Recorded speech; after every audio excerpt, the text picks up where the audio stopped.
Mm-hmm. Hey, Toad. Hey.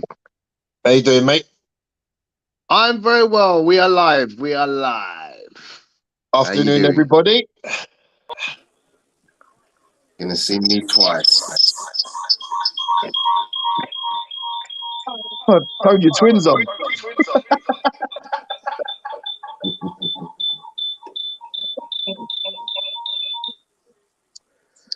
Excellent. Hi, everybody. Welcome to the show. We'll crack straight in. The game is about to begin. Gary with me as usual. We seem to be the dynamic duo, Gary. That's it. The A-team. The A-team. So here's the team, guys. This is Arsenal's 5th game in which we have selected this same starting 11. Only one time previously has there been, and it goes back to 2015, where there's been the same team picked for 5 games on a row. 2015, when that happened, they went on to go 6 games with the same team. And I'm pretty certain if this team are healthy, it will be 6 games on a trot. I'm even more certain, Tony, that if this team is healthy, I think this will be the team for every game. Absolutely. I totally agree. Because we realised that, we've just kicked off. Normally, Gary, I'm a couple of seconds or even sometimes minutes behind you. Where are you, my friend? I am just watching the Everton fans clapping. So you haven't kicked off yet? We're kicking off. We're kicking off now. I've kicked off and I'm on 20 seconds. Okay, so where Apollo and I are pretty much in sync.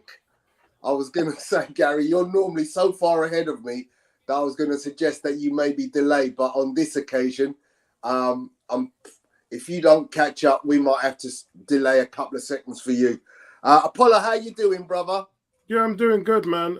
Little bit of a gremlins today, to be honest with you. I just coming out the shower and the time said 12:26, and I normally get on at 12:25.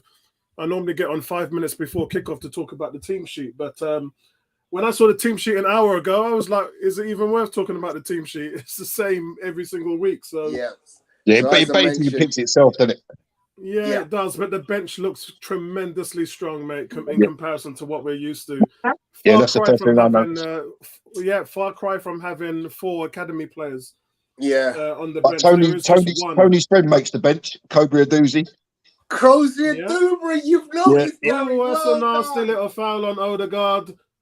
I can see what you're doing, guys. Nasty little foul on Odegaard. Trying to put pressure on Arsenal's main creator. We see you, Everton. We know what you're doing.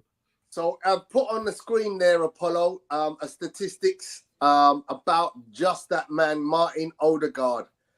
So let's look for him to add to his great record of away goals, because he has scored 6 of his 8 goals away from home. Yeah, man. We're already getting shout-outs in the chat. What's going on, Alex? Alex, if you want to join us for a watch-along, then let me know and I'll send you the invite on Twitter. If not, I know weekend is family week for you. So praise God, and I hope that everything's going well with you, my brother. We got somebody saying 5-0, enjoy. I have no idea who that is because you haven't filled out the waiver. It's Vincey. It's Vincey. Yeah, Vincey. What's going on, Vincey? Let me know how you're feeling, bro. Be good to catch up with you. It's an interesting game today, guys. I missed this one last year, and you lot covered it on a Friday night, and it was the worst performance of the season, and we ended up losing. Well, we ended up getting battered. It was something like 3-1, and really they should have won 5-1. Yeah, it wasn't good, was it? It was awful, mate. It was awful. Well, I'm pretty certain there won't be a repetition of that today. Martinelli getting into the box, and he's running out of play. Everton look fired up today. I mean, just they was always going to be, weren't they? With Dyche coming in, they was always going to be. Yeah, they look very fired up. Yeah, it kind of tells you what Fat Frank didn't have in his locker. and they were going 10 miles an hour with him and going backwards, to be honest. So another stat that I've just pulled up for you guys, if you didn't already know, we are now 99 league games against Everton, where we've won.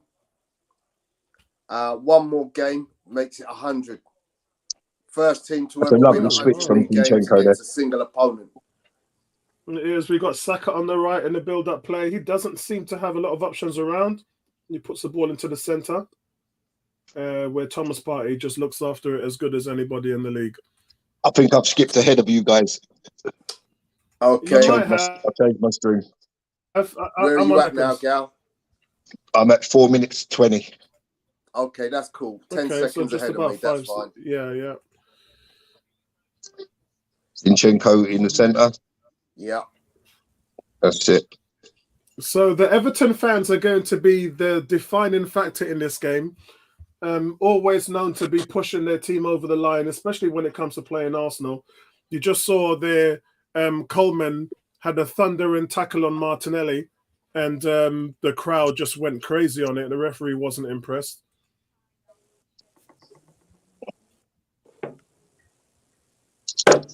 I think I did say in our chat that we was going to they was going to be well drilled from Sean Dyche.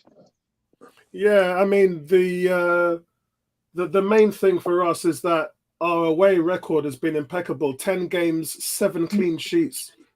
Can you imagine that? Arsenal have a 70% chance of keeping a clean sheet away from home. Bad touch from Martinelli there. Yeah, that was a good bit of football to that point. But then the bad touch let Seamus Coleman get in and make the tackle. Also have the throw down the left-hand wing now. Go on, Zinchenko. Oh. Zinchenko almost put it through. Everton come now. Yeah, they've got a different setup now. It looks like they're going with Onana as a midfielder. So they're using him in a different way. So they're trying to change something up. Well done. Good defending. It's a pretty strong midfield if you think of Onana, Idrissa Gueye, and their other midfielder, whose name escapes me now. It is. He's going to pull it back, yeah. Arsenal breaking, but they've a head injury. What's going on, people in the chat? Big shout out to everybody. Victor in the house. Victor saying, what's good, people? What's good, Victor? Big shout out to you. Big shout out to Squidly, man, my old school friend. And unlike Tony, me and Tony went to secondary school together. But me and Patrick Squidly went to primary school together. So I've known him since I was 4 years old. Shout out to you, my brother. Hope life is good. Hope everything is well. Hope family is good as well. Was that so, Jackson? It looks there's a banner being flown across the ground. Yeah, I see it. Yeah, I see it. I don't know. What does the banner say? I couldn't read it. Right, and that just stopped an Arsenal move. It was Zinchenko picked out Xhaka nicely there, who played that ball to Martinelli. Yeah, and Onana was down with a head injury. Yeah. He clashed heads with Saliba. Yeah, that was a great header by Saliba there. He got up nice to head that. I wonder what that banner said. Yeah, so it's a little bit of a timeout now, guys. It's a little bit of a timeout. G saying, Vincey, they'll make it tough for us, but Brentford and Brighton are tougher grounds to go, and we walked away with full points. Hopefully we'll come away with 3 points, as this is a good opportunity for City to drop points too. Yeah, and I told you guys, going through the end of the season, City are going to drop points. There's no two ways about it, man. It's going to happen. Manchester City are not going to go on that run. They're just not that team right now. Victor says, I'm real upset by the way Arteta gave away the FA by fielding a weak squad. I think in regards to that, it's probably priorities for him. I think he kind of knew we've got those Europa games coming up. We've got 4 or so Europa games coming up, and then we've got the league to focus on. And I think, hand on heart, that he's probably doing the right thing, because you've just about got yourself a squad ready to go for the league title. So priorities, Victor. I think that's where it was. But yeah, it's always a shame to be out of the Arsenal Cup, which is what everybody calls the FA Come on, Cup. Martinelli, man. But yeah, I mean, in this game, Arsenal just have to get control of the midfield. Everton are really on them. They're not giving us a second's break. And and also, as soon as Everton get the ball, they're looking to go directly. The ball's going forward at every Everton breaking opportunity. through the centre. Yeah. He's carried that a long way. Shots deflected, and Ramsdale gets down well. I think it was Calvert-Lewin. Yeah, there's Coming in, just a that's off level of... Arsenal break now with Odegaard. Odegaard driving deep. Odegaard to Saka. Saka in the box. He tried to shoot, and it was the wrong option, but he won the ball back. Well played, Saka. Yeah. You know what it is? He's got two men in front of him, Saka, and he decides to go through them, which was never going to happen. Yeah, that was the wrong option there. Yeah, he should have looked for Ben White there on the overlap. Nice little bit of pass. Everton played the ball through, straight through to Ramsdale. No danger. Already the game seems quite open. I wasn't expecting that. I was expecting Everton to be very closed. Yep. So how's everybody's weekend been so far, man? It's I was out last night at the theatre. I went to see Dirty Dancing with the wife, and we went to Burger and Lobster. So my weekend started off with a bang. It was nice on the way home, listening to Tony Bertram and the boys on the Premier League show. It was a nice one. Well done for that, Tony. That's got to be offside, isn't it, surely? No, Martinelli laid it back. Zinchenko crosses or keeper saves. Yeah, it's good saves. Cam saying, I'm so nervous. I keep saying that I'm not mentally strong enough for the title race, and this is the reason why. I think Ramsdale there took a little knock to his hand. But that's a good save from Ramsdale because he was already... Calvert-Lewin has actually stepped on Ramsdale's fingers. Yeah, I saw that. Yeah, it looked an accident. It wasn't on purpose, though. Yeah, it wasn't on purpose. But Ramsdale, because the shot took a deflection, he was already down, and he did well to get up because that was a simple tapping for Calvert-Lewin. Yeah. Everton are pressing us with abandon. They're just trying to disrupt. I mean, they can't keep this up all game. Out wide to Saka. And I think for Arsenal, guys, it's always good for us to have been in situations like this because, you know, things are going to get tough. That's nice from Saka going Party. And Pickford saves. Oh. It's good football, though. Good work from Saka. Yeah, Saka's definitely about the game, isn't he? He's already been very involved in, getting past his man, creating opportunities, trying to make a shot for himself. Ooh, okay. Right. Okay, guys, hold on a second. Let me head to Twitter for a second and see if I can find what's going on here. Martinelli gives it away again, man. Martinelli started poorly.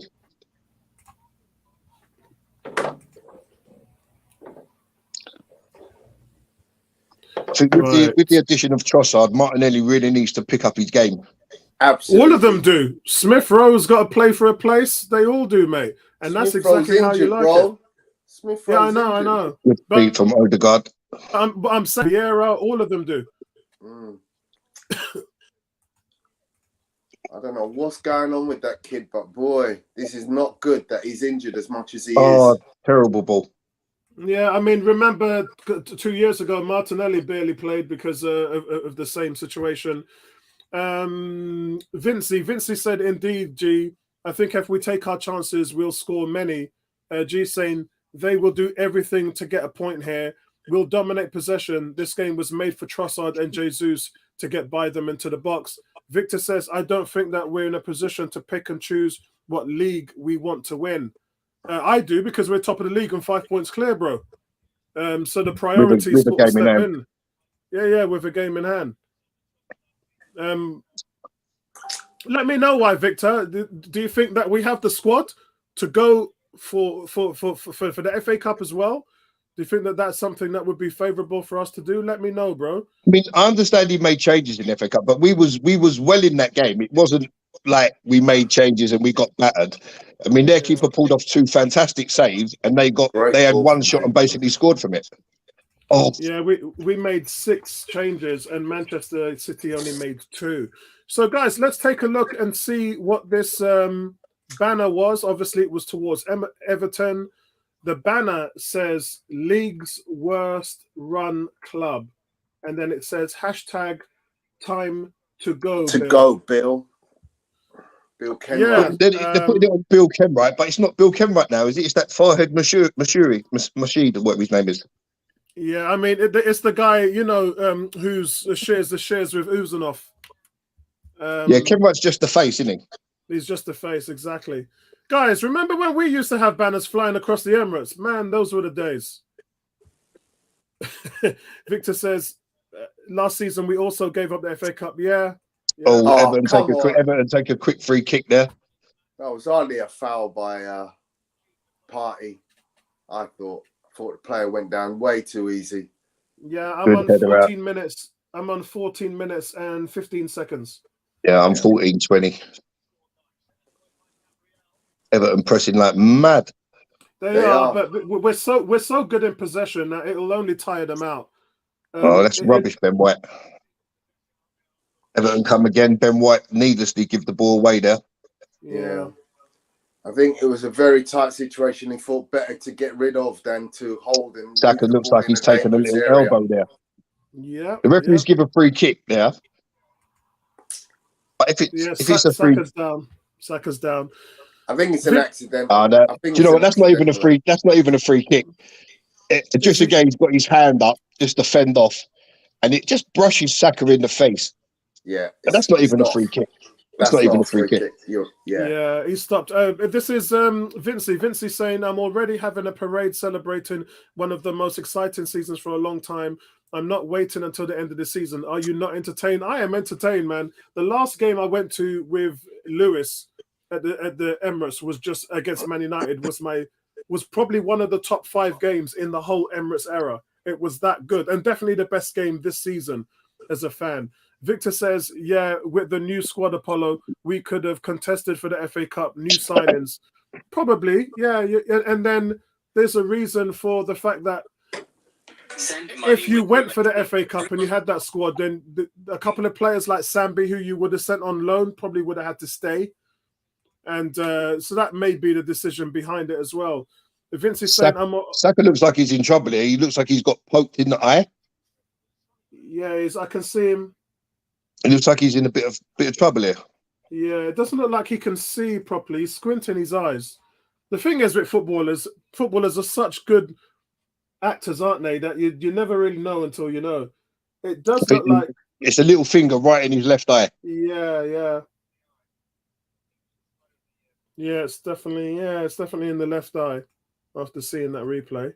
I mean, going back to the FA Cup, I mean, if we go 2-0 up from the 2 efforts that we had that was well saved by their keeper, and we win the game, nobody's complaining. Everyone's going to say it's a masterstroke by Arteta. You know, we faced City, we've made 6 changes, we beat them 2-0 or 2-1. No one's moaning, no one's complaining. Unfortunately, the game didn't go our way. Their keeper made a couple of good saves, and we only really lost position in that game once Partey went off. He was the main factor for City coming more into the game. Because when Partey plays, he controls that midfield. You know, Tottenham had to go long ball, didn't they, to get past him. Man United did the same.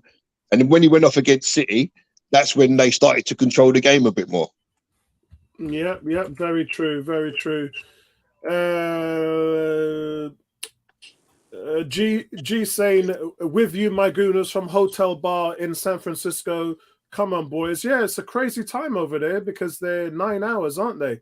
Cam saying, Sean Dyche looks like that middle manager that says we're all a big family but never gives you any time off. Oh, that was a long injury. Yeah, it was. 3 minutes.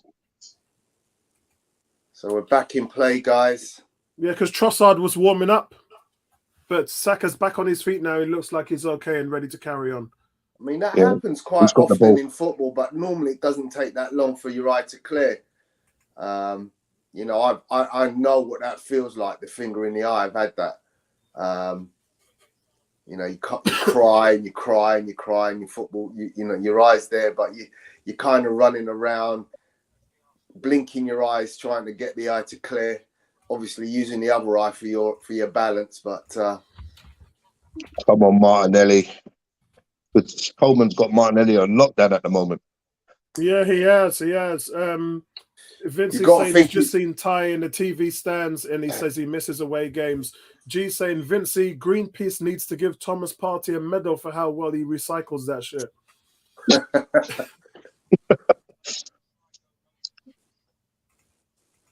Mad. So in Sean Dice's program notes, bad ball from Saliba.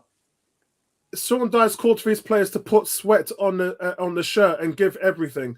On that basis, he'll be happy with the opening 15 minutes here. Everton look like they've got plenty of energy for this game. Arsenal not yet shown their quality, but I think we've been in a few positions where we could have done better. Yeah, we could. I mean, overall, Everton players are fired up, and definitely the support is there. Oh, Everton could switch from Calvert-Lewin there. But it's no surprise that Everton that Arsenal are dominating possession. But Everton do look organised in numbers, so it's Everton have a corner.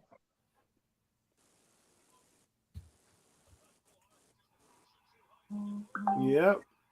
Vince is saying we are telegraphing balls too easily to Martinelli. We need to use his pace in space so Coleman doesn't have a chance to close him down.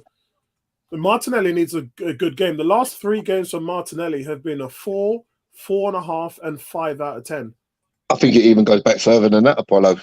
It does. The last 5 or 6 games. I think the sixth one was a 6 out of the fourth one was a 6 out of 10. I keep a record of all my grades on an Excel sheet. Corner comes in. Oh, yeah, that's Iwobi. The corner's come in there right to the far post, and Anana's got up, and as he headed it onto the Arsenal player. It's another corner. Yeah. And Saliba gets the flick just in front of Anana. I thought it was Gabriel that got the flick. No, Saliba. Saliba. Yeah, Saliba. Yeah. Yeah. It's good defending. That's my boy. Yeah, yeah. He won't be with the corner. Victor saying that Everton are well drilled, corner, high press quickly and get behind the ball. Yeah, their shape definitely looks better. And it's another corner for Everton. 3 corners in a row. Yeah, that was close. You can tell they're a Sean Dyche team. Yeah, yeah. Oh, Tarkowski actually gets the header, and as Saliba's jumped, his foot's come up in the air, and he's actually blocked the header. He's pulled Saliba down, mate. Yeah, but as he's been pulled backwards, his foot's gone up in the air, and he's actually blocked the header. Another in the air, Shinchenko out, and I think that was Eddie or Saka that clears the ball. The crowd are coming into the game a little bit now. They haven't had much to crow about, these Everton fans, but they're right there with the team today. I think that was Odegaard that headed the ball out there.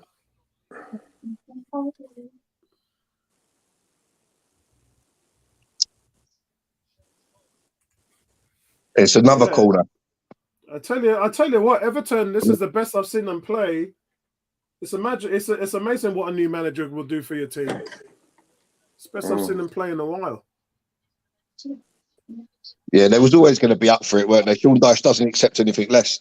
Yeah. What's he saying? The maximum requirement is 100% of something, isn't it? That's what he's saying from his Burnley days.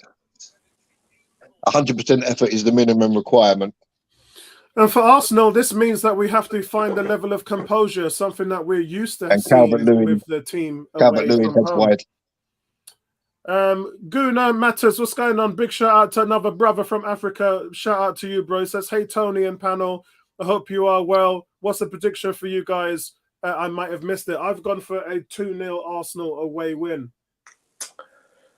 So I mean, that corner that come in there, Calvert-Lewin has run unmarked, literally from the edge of the area right the way through to the near post and headed it just wide. Foul there. Thank you. Gary, Tony, what's your predictions? I'm going to go 2-1. Oh, Arsenal on the attack. Oh, why are you trying to pass it there, Shaka? Yeah. No, if he gets that right, it's a great pass, but he just got it wrong. Wrong side of the man. He got it way wrong into two blue shirts. I'm not going to bemoan that. I'm not going to bemoan that. I think when you turn and you're on the edge of the box and you got a left foot, you got to strike that. Hey, did you see that pass back from Ramsdale? He's hit that like a bullet, isn't he? He's hit it like a bullet, man. But the thing is, he was looking at Calvert-Lewin coming down on him, and normally great switch, Zinchenko. 90% of goalkeepers would have taken a second touch on that. Bad touch from Saka though. Obviously, his eyesight's not good. He knows. 23 minutes has whizzed past. It has. That's been really quick. It has. So, Apollo, in relation to your question about what I thought the score would be, I thought last night on the show that we could bang a few goals in today. On the early showing, I think we'll be lucky if we get a 1-0, 2-0 win. I'm predicting a clean sheet, but I'm also predicting now, based on the first 24 minutes, that Everton will be very tough to break down. Yeah, definitely. It'd be great if we could get a goal. I think it's important for us. It's important for us to score first as well. Yeah. Pickford bangs it long. It's missed by Gabriel. Everton. Oh, good save, Ramsdale. Gabriel totally misjudged his jump. It gets knocked into the area and Calvert. Yeah, I don't know what. Ramsdale tried to play it quick. It gets broken up, and Onana just turns and swivels and hits it. And Ramsdale's scrambling back. He's scrambling back to make a high catch. So it was a little bit of a balls up there. Very, very strange to see. Very strange. Pass it, Odegaard. That's it. Well done. Zinchenko with a loose pass. Victor saying prediction between City and Tottenham. Tottenham are going to let you down again, mate. They always do. Imagine they'd beat City 4 out of the last 6 games, and then they were 2-0 up in the last game and ended up fluffing their lines. So Tottenham are going to lose today. Tomorrow, sorry. I predict a draw. Yeah, Man United Crystal Palace today as well, and that's without Christian Eriksen. Predict a draw. Christian Eriksen. Yeah, he's out. He's out for 3 months. That's what I said. Yeah, they're going to do it without him. Yeah. Everton coming again now. But they've got a very good replacement in Sabitzer. Well, we'll see on that one because Eriksen's been Arsenal are panicking here at the back. We just whacked the ball clear straight back to Everton. Yeah, they are. It looks like they're hanging on. And Ramsdale claims the long diagonal and sets party in motion.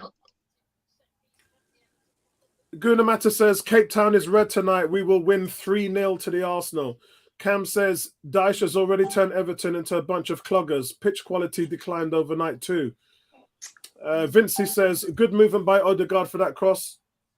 To Saka, shame on his miscontrol, but that's what we need to do more of. Agreed, Vincey. Great intercept. And Cam says, Iwobi looks so majestic with those dreads. Nketiah working with some Tony Stark tech. And Vincey says we need to calm down and play our football. Yeah, and that's what I'm saying. We need a little bit more poise. Just need a little bit more poise. Yeah. Look, I've got to give credit to Everton. They've come out. They've been well drilled over the week for this particular game. But you know, I still think the class will tell. Yeah. Saka with the cross and it headed out. Calvert-Lewin does Saliba. And Saliba gets back Everton throw.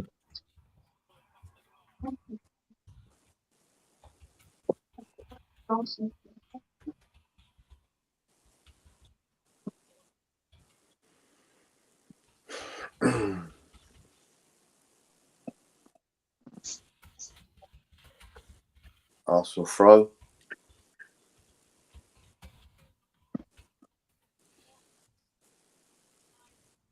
So we G saying miss Jesus in games like this. His ability to play in tight spaces. Yeah, it's literally the games like this. Just need one moment of world-class ability. Someone who can take not one, but two defenders out of the game. I'd swap out Martinelli as Jesus uses his feet better to get into the box. Vincey says, still love me some Iwobi. Yeah, man. He's been their top assist guy. He's been their best creator all season.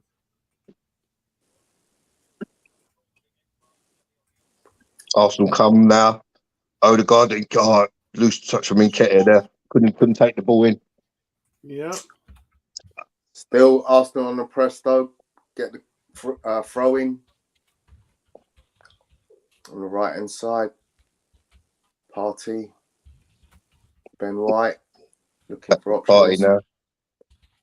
Oh, Partey has it nicked. And lucky enough, it runs to Saliba. There was two Everton players charging that down. Saliba gets there first. It's with Gabriel. See the composure of Saliba. Another miscontrol from Saliba there, but he recovers. Ben White tries to knock it over the top for Saka. Saka battling with Mikhailichenko into Nketiah. Nketiah, good. Oh, Eddie. He's blazed it high and wide. Yeah, no, he's gone wide. The angle was tight though. He should have got that at least on target. Yeah, angle was tight though.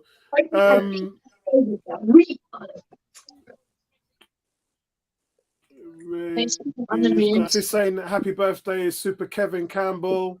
Big shout out to Kevin. Pickford versus Ramsdale, England's #1. Yeah, I don't know why Ramsdale isn't in there, but credit to Pickford as well. He's a good goalkeeper. Don't know what's going to happen next season. Cam saying Xhaka has been poor, much like Martinelli. The difference is fans won't ever call out Xhaka for having bad games. I 100% agree. What's he done wrong? What's he done wrong? Last few games, he's been average. He's been average. But what's he done wrong? It's literally 30 minutes, and I'm like, well, where's all this bad play? What's he done? Oh, come on, Partey. I've never seen Partey have the ball robbed from him so much. Yeah, true.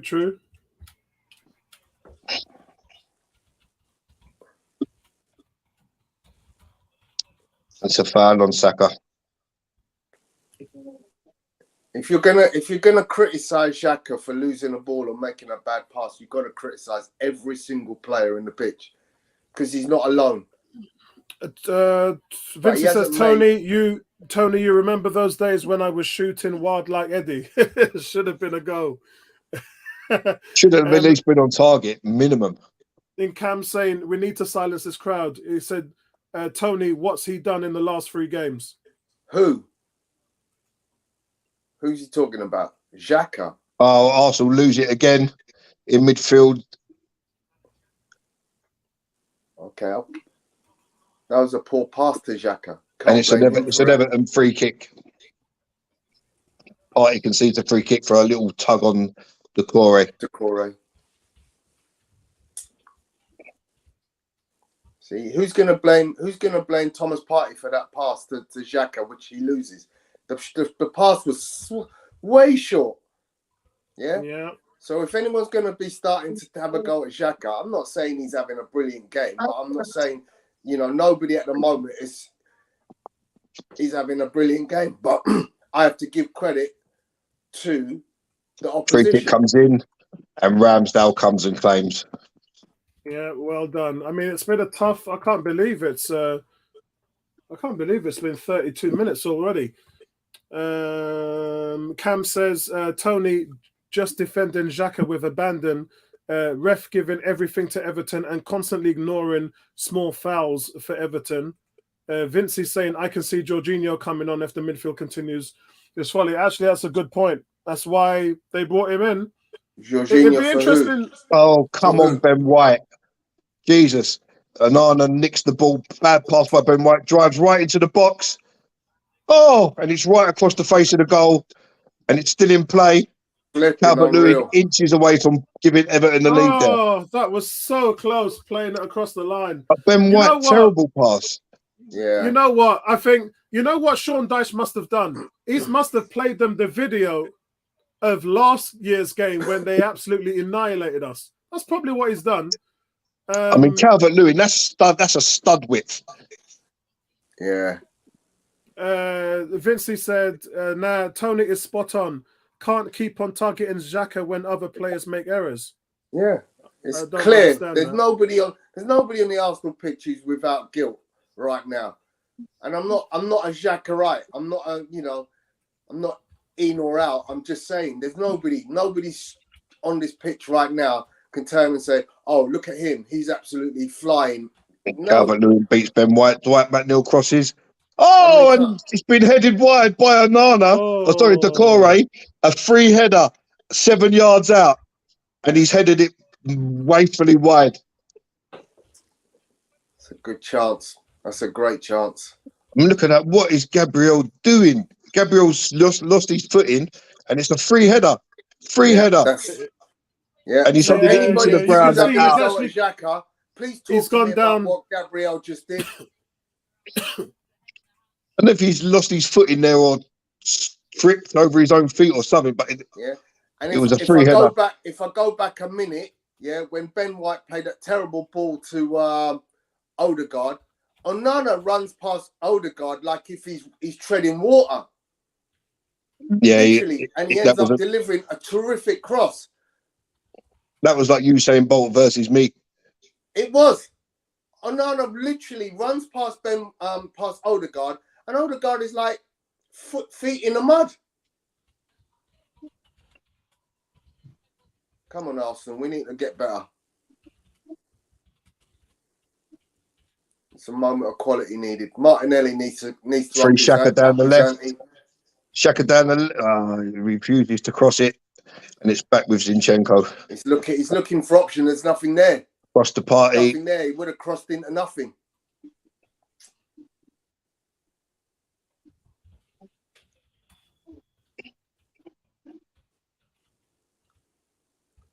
And it's with Ben White. It is. I mean, there's no room there to play this intricate football. Vincey makes me laugh. Vincey goes, however, I'm still giving Xhaka an 8. Unlucky Odegaard. Unlucky Odegaard. He just tried to pass Ben White through there. Just that runs out of play. Yeah, it's gone out. Xhaka's treated like a god. Bertram talked about when Pepe and Xhaka both got red cards. I remember that. Victor says two clear chances. Cam says that Xhaka bias is unreal.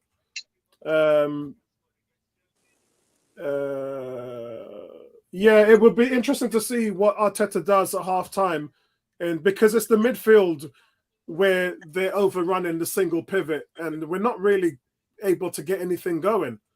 So it'd be interesting to see what's going on. The difference is how long can Sean Dyche's team keep this up? They just showed the replay of that Calvert-Lewin miss, and I think it's a great little hand on the shoulder from Saliba. A great little hand on the shoulder, just with a slightest little tug, which just holds him back a slight bit, which makes him to miss that chance. For me, it's the physical battle between Onana and Partey in the middle of the park. That's the one that's really going to change this game. But yeah, I mean, it was a free header as well because Gabriel slipped. I mean, it's Partey versus Onana, Partey versus Decore as well. They've got 2 or 3 against 1. Vince is saying Xhaka is immortal this season. Communion for all of you who still Arsenal played around the Everton press really well. I'll tell you, that was some superb football to play out of that press. That press was so strong. That's what I'm saying. Arsenal are so good at it. They're actually among the best in the team against the press, in the league against the press. Victor says, so Jorginho comes in for Xhaka or Partey. You don't take Partey off. He's the best player on the team. Exactly. That's just asinine. Who takes Partey off? Yeah.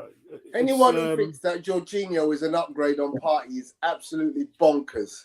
It's a great battle in the midfield. That's what football needs. Yeah, I agree. And Victor says, I don't see Xhaka getting subbed. Yeah.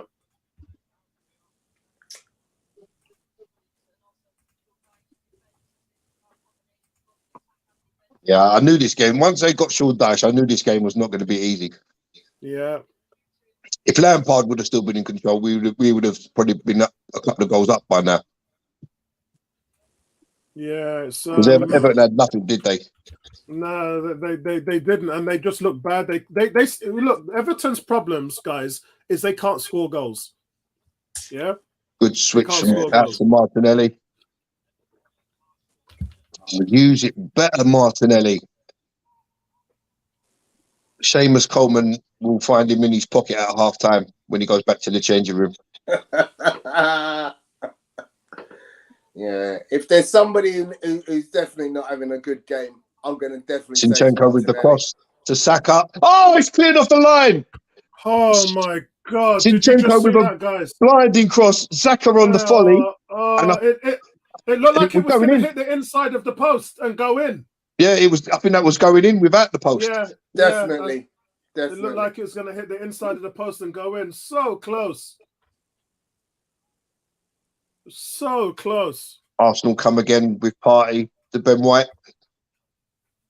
So close. Saka. This is saying this scoreline isn't helping my fantasy team. Who else needs Arsenal to be rampant? Go on, Ben White. Use it well. Ben White with the cross, and it's headed out back to Thomas Partey. Hey Vincey, I haven't checked my fantasy team since August, since the first month, bro. I can't tell you. I've probably still got Jesus up front playing with Haaland. I just can't find the time for it. I'm so busy elsewhere. I just never find the time for it. It's another bad ball from Ben White there. It's a goal kick. I think it was Connor Cody. Yeah. It's a brilliant volley. Yeah, first time. That's going in without the post, mate. That is well in. Great strike from Bukayo Saka. First time. That's definitely going in first time. Well done, Cody. Yeah. I mean, what we have to also do is we have to understand that Connor Cody and Tarkowski, they've got really two very good centre defenders. You know, it's weird how they've not been able to get a tune out of that team with the quality of players that they've got. I think it's just Lampard's management. It's totally Lampard. I agree. Yeah, foul there. It is. It's always gonna fall out. It's almost so, guys. If you just joined us, Arsenal nearly took the lead when the ball was clear off the line, man. It was definitely going past Pickford. That's Cody for you, though. I always talked about Cody. Yeah, good. They bought him from Wolves. I rate him high. And Tarkowski. Very good defender. You know, I think we were linked with Tarkowski at one point. Yeah, we were. Yeah, many years ago, I remember. Yeah. Vincent telling me I've still got Jesus up front. I wouldn't complain. 18 says, "Hey guys, is Xhaka having a nightmare? And where is Martinelli again?" Yeah, was having a nightmare. Where is Xhaka having a nightmare? I wouldn't say he's having a nightmare. Oh, Martinelli's gone down off the ball there. Free kick Arsenal. 18 just mentioned him and Xhaka being poor today. Martinelli, I don't know what it is with Martinelli, but for me, it's his final ball. You still get that drive forward. You still get the defensive work. He's just grabbed Martinelli by the ear. He just grabbed Martinelli by the ear. Hand pull up on his ear. Can't believe he's almost half time. Flown past. There should be about 3 minutes of injury time. Don't forget, because when Saka went down for that eye, that must have been 2 to 3 minutes off. It's funny how Zinchenko don't take the free kicks. Martinelli gets the corners and free kicks. That's a terrible delivery. I don't know what Xhaka was trying to do there. Don't know what Xhaka was trying to do there. But the delivery wasn't all that, to be honest. Yeah, the delivery was low. Didn't beat the first man. He's trying to back. Xhaka's tried to backheel it. Why doesn't he just take that on his knee and then try and work something from there? I think if you try controlling that with your knee, it's gonna bounce out. It's a very fast ball coming at you. You've literally got a millisecond to make a decision on how you're going. I would expect my under 11s to control that. What have we got here? Vince is saying, I'm going to credit Everton for their setup today. Yeah, you got to give it to Sean Dyche. 18 saying, Tony, funny how you didn't mention Martinelli and only Xhaka. I don't know. What is this guy listening to? Have I not just bemoaned Martinelli? literally. In the Yeah, last you breath. just you did. It must have been the other Tony who was on with you. Victor saying if we can score one goal, I see Everton capitulating. Yeah. With Calvert-Lewin, right side, he tries to cross. It's blocked by Gabriel, and Gabriel wins the duel. Martinelli, and it's an Everton throw. Yeah, the problem for me, guys, is if Everton score today has to be a clean sheet in order to be a positive result. Yeah. And Arsenal don't let goals in away from home, and Everton don't score goals. So if Everton score first, we're in double trouble because they'll just sit back. Saying Martinelli hasn't beaten his man in full. Yeah, it's not just beating his man though. It's the final ball, Bertram. That's what it is for me. His final ball is just going nowhere. He's not setting anything up. And have you noticed though, Bertram, when Jesus is on the pitch, all he does is he looks for him making that crossing run. And now, since Jesus hasn't been in the team, it's almost like Martinelli doesn't know what to do with the ball in attacking areas. Very strange. Bertrand goes on to say he has been playing poorly for weeks. Maybe try him to Trossard. Yeah, I actually thought Trossard was going to start today. I'm not going to lie. I actually thought Trossard was going to start today. Well, good play party. Zinchenko to Xhaka, and the cross is blocked. Arsenal throw. Bertrand watching from his bed. That was good football. Yeah, as long as Everton don't score today, I'm not expecting Everton to score any goals.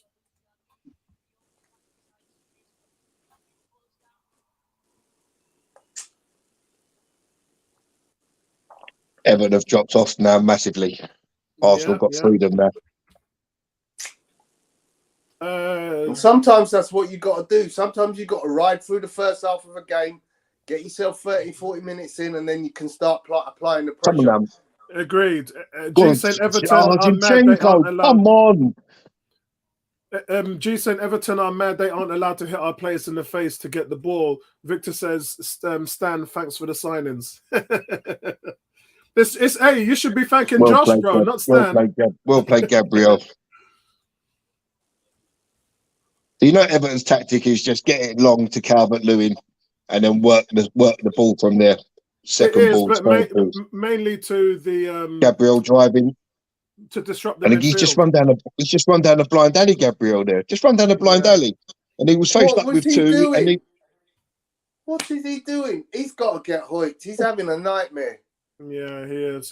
He's touched the ball more than Mudryk yesterday, so he's all right. Mudryk was awful yesterday. Oh my God. G saying Gabriel has been bailing out Xhaka all day. Bertram saying Xhaka is not the problem. We are not matching their energy and intensity. It's the midfield, Bertram. They're shutting down the midfield. They're definitely locking it. At times it looks like they've got 5-man midfield in there against a single pivot. That's going to cause you problems all day. Arteta will fix this out. Arteta knows this. Arteta knows how his system works, and we've seen this in previous games before over the last few weeks, especially what happened. Oh, that's a bad ball back to against Pickford. Brighton. Oh! It was a terrible ball. Pickford's let it bounce, and Eddie's come from nowhere. Eddie has come from nowhere and almost gets some block. Yeah, it is what Eddie does. Eddie will sneak up on you, man. If you close your eyes, he'll sneak up on you. 3 minutes, guys. Added on. And do you know what? Pickford's gone down there like he's been touched, and Eddie hasn't touched him. Bro, Eddie's like a sniper, man. He's like a Patriot missile. You just can't see him coming. That's not even a free kick. That's a terrible decision. He missed kicks. He's missed him by a mile. Yeah, he doesn't touch the goalkeeper, so there's no foul. The keeper's just gone down from his follow through from the kick. Yeah. Oh, and Calvert-Lewin has just headed wide. Whew. I thought that was going to nestle right in that far corner. Yeah. Danger. This is in the 47th minute, guys. All kicking off here in injury time. Crazy. See, this is the game where Tierney is better suited to the defensive side of the game than Zinchenko. So Gabriel didn't pick up his run, and Thomas Partey had to head up and go over there to support. But Vince saying foolishness officiating. Lewin was offside.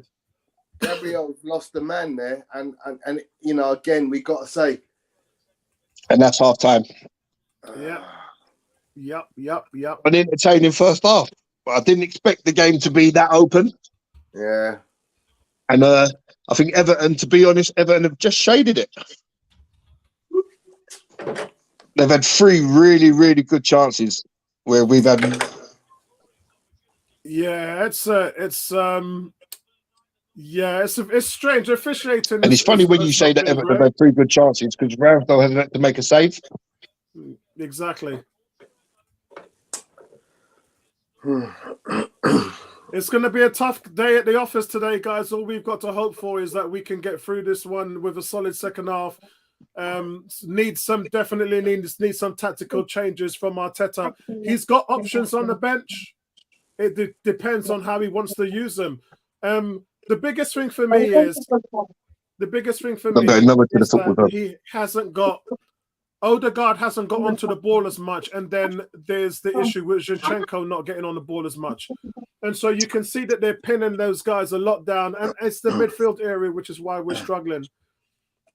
And Vincey's given the midfield a high grade.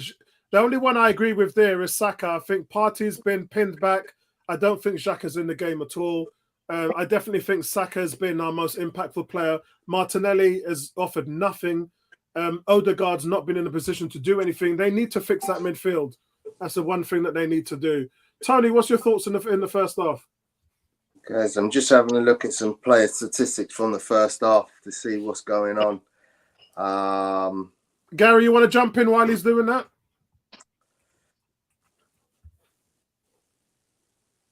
Gary? I don't think Gary can hear me. No, okay, so let's have a look. Yeah, so I wasn't expecting it to be that open. I was expecting Everton to be set up well, which they was. They shut down our midfield. Odegaard hasn't had every time he's gotten the ball. Yeah, can you hear me? Yeah, I can hear you. We can hear you loud. I can hear you.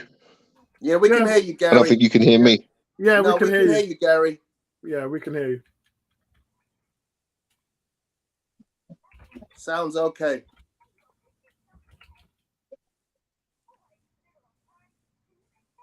Yeah, Gary, we can hear you fine, mate. He should have got the thumbs up there. Okay, so let me give you a little breakdown of what the statistics say, and it's kind of gonna. Let's have a look. So the passing accuracies not bad at the moment.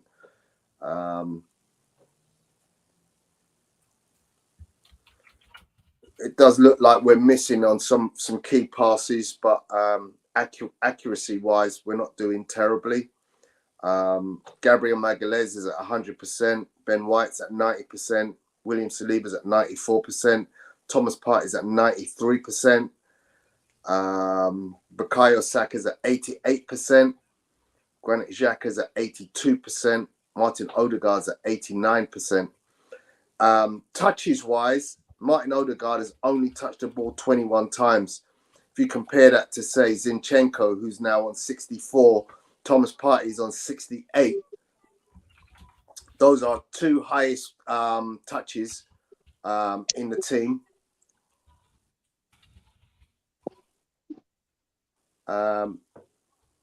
Yeah, I mean, we're actually, in terms of possession, let's see where the possession stats are at. Arsenal have had 75% of the game. I wouldn't have said that, would you? Well, yeah. The facts don't lie, bro. The facts don't lie. Yeah, but looking at it, you wouldn't have thought that. And what you got to realize is we're passing the ball around a lot, yeah. Whereas Everton, when they get the ball, they're attacking real quick. So yeah, and they're not. They get the ball and they quickly make a move to the goal, and they make a shot or they make an attempt at getting a ball to somebody in the box very quickly. The way both teams score and apply pressure in the final third is different. Everton like to kick the ball into wide areas so they can cross the ball into Calvert-Lewin. So most of their dangers come from those crosses, not by playing the ball into the final third. Whereas Arsenal has been the latter. They've been playing the balls into the final third, and that's where Arsenal have really been effective. And so you can see the patterns of plays. If you look at the fact that Calvert-Lewin had that header which just missed the far post, Then he had the header, which he missed on Gabriel when he slipped into the box. Those are 2 chances for Calvert-Lewin, but both of the same making. Balls coming in from wide areas and missing headers, and that's really been their forte. Arsenal, a little bit more effective, though, with the way that they play with the ball in those key areas. But I think, for me, guys, before I go into Bertram, it's what we expected from Everton today. The players, the crowd have been fired up. The Sean Dyche era has begun, and some of the tweaks that he's made, you can see, and they've made it very difficult for Arsenal in the midfield. I think that, for me, they'll probably regret those chances they had with Calvert-Lewin, but that's all they have. They don't score many goals. And for Arsenal, really, if that Saka goal had gone in for Arsenal, it would have changed the face of the game, because then Everton would have had to change their shape. There's all to play for in the second half. Bertram, you look well for just getting out of bed. I'm still in bed. I just came on to say a few words before I go back to bed. How are you guys doing? Good morning. Good. How you doing? Good, I'm not enjoying the game. I'm very perturbed. I understand the manager bounce, and their intensity and energy is just overrunning us, frankly. Because what happened is they're playing us hard man to man. They double up on our wingers, and we're not playing with the same level of intensity. And energy, sometimes that boost can really help you in terms of negating the technical deficiencies that they have versus us. So we have to find a way to play better. I still been saying this for weeks. I either pick on a player, but Martinelli has not done anything. And we're having more double on the right with Saka than we have with Martinelli on the left, because Zinchenko is playing really up with Xhaka. So we have more support for Martinelli than we have with a Ben White versus a Odegaard for Saka. I'm not still seeing enough for him. But I think we just have to stay calm. I think Nketiah got a good chance. They should have done better with. Either cross it or hit the target when you're that close in. But as you said, Apollo, they had 2 very, very good chances that they could have put away. And they're playing with unbelievable passion and energy, and we really have to match that to come out of this game. You know, they're putting their foot in and everything, and we're not matching their intensity. And that's the difference in the game, actually. But I think in second half, Arteta, I'm not sure what he can change, because that's how we play, Paulo. That's how we play. That's our style. That's our game. That's how we play. I do think, though, what we can do is have them push up more and play some more balls over the top. Then they have to adjust their defense. Right now, they're comfortable with playing defensively, because we're trying to go between the lines every single time. We're not pulling them up and then playing the ball over the top. So then what you have to do is defensively, they have to adjust. They play deeper, we have more space in front of them, or they push up, we get behind them. We're not mixing up how we're attacking. The attack is the same way. We play, Partey back wide, Partey to the wing, inside the Odegaard, inside the Xhaka, and then go between the lines. You got to mix it up somewhat. And that's get them out of their comfort zone. If I look at this game, Bertram, to me, it looks like Everton have imposed themselves on the game way better than we have, because Arsenal's style of the game is to get the inverted left back into the midfield, is to flow Odegaard into the final third for him to help up with those times in the build-up play. Those things aren't there right now. Eddie normally drops back as well into the midfield to help with the build-up play, and then he links forward. That's not happening as well. So Arsenal, for me, are not playing their game in the midfield, and that is due to what Sean Dyche is doing. And he's been able to get Everton to impose themselves on the game. Arteta hasn't. That's what needs to change for me in this game. If we start seeing Zinchenko managing the game, because remember, he's a game manager. He slows the game down when it needs to. He speeds the game up when it needs to be sped up. He's been held in check because those long diagonal balls to the right side has been making him play as a left back, not an inverted back. So he's a fish out of water at the moment. Right now, as I said, Everton are dictating the state of this game. But Apollo, our winger have beaten anybody in the game. I know they're doubling up, but some of the balls come to Saka, Martinelli one-on-one first, take it, dip inside, go outside to the byline. We don't do that in any time during the game. So what happens is we allow the double team to come to us. Yeah, if I take it and jockey with the ball and jockey, the double team comes to us, then I have few outlets, but except to go back to Ben White, I'll go back to Zinchenko, I'll go inside to Xhaka. We have to get the ball and make decisive decisions quickly, then force them to adjust. They're forcing us to adjust.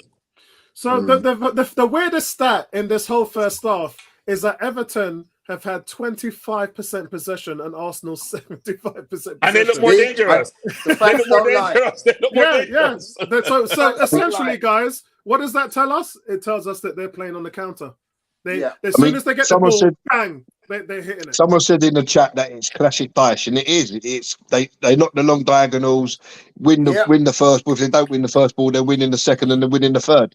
Yeah, and that's what we've got to counter. But Arteta's not going to, like Bertrand said, he's not going to change. Can I also mention something else? He's not going to change the thing.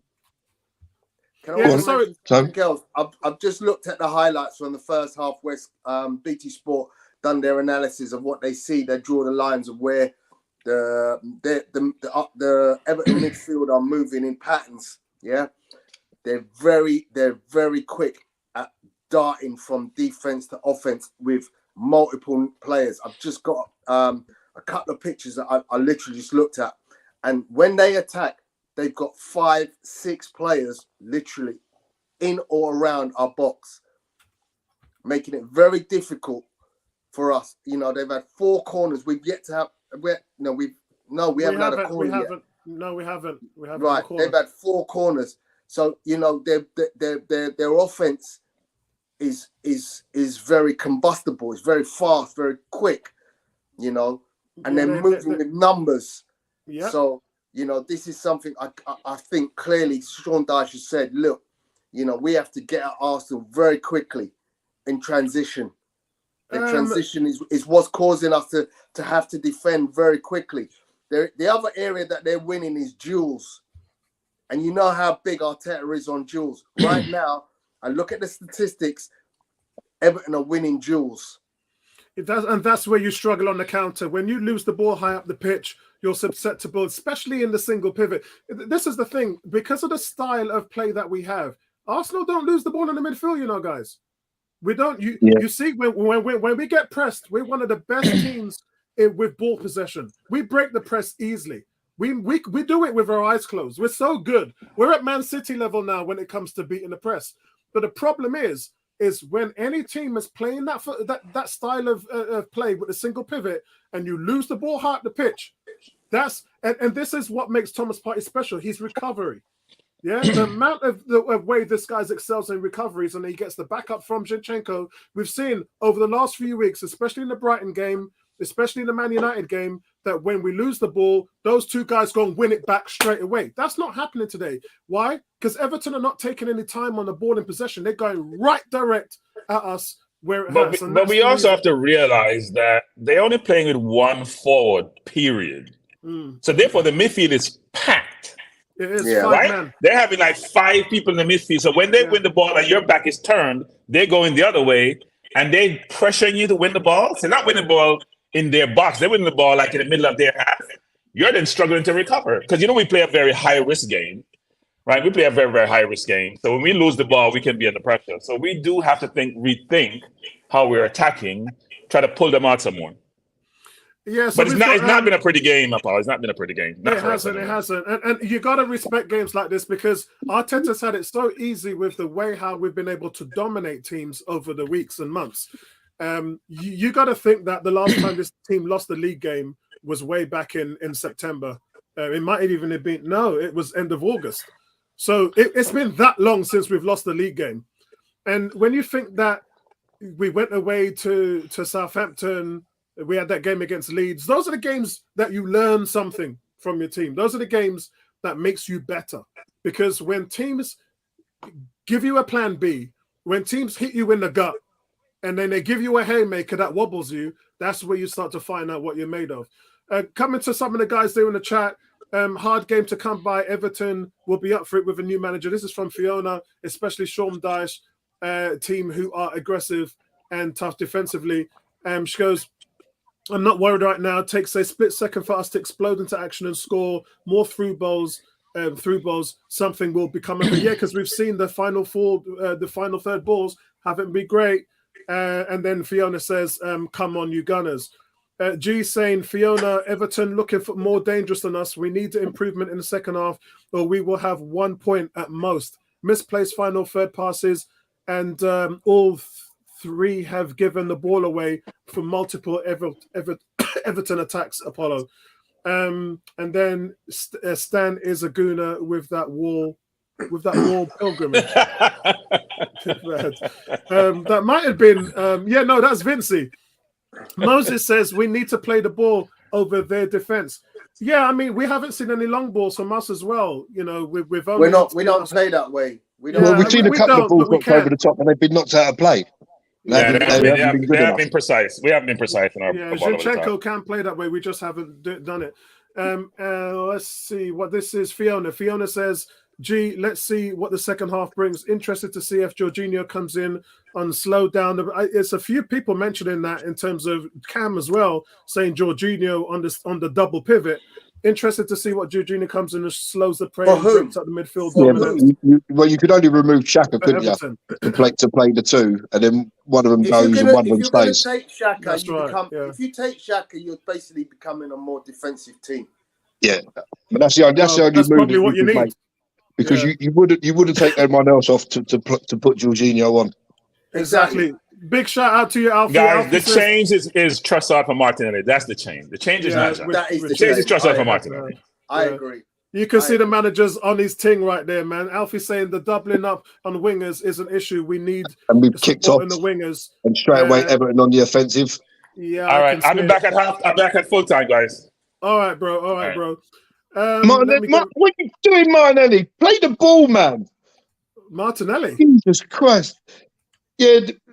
So Everton have taken a throw. The ball breaks to Martinelli. He's deep inside the Arsenal half, and he's doing some trickery. And he's got three Everton players around him. Sorry, I thought you said Martinelli came off. I'm gonna have to check the substitution. No, Martinelli's still on. So there's no changes.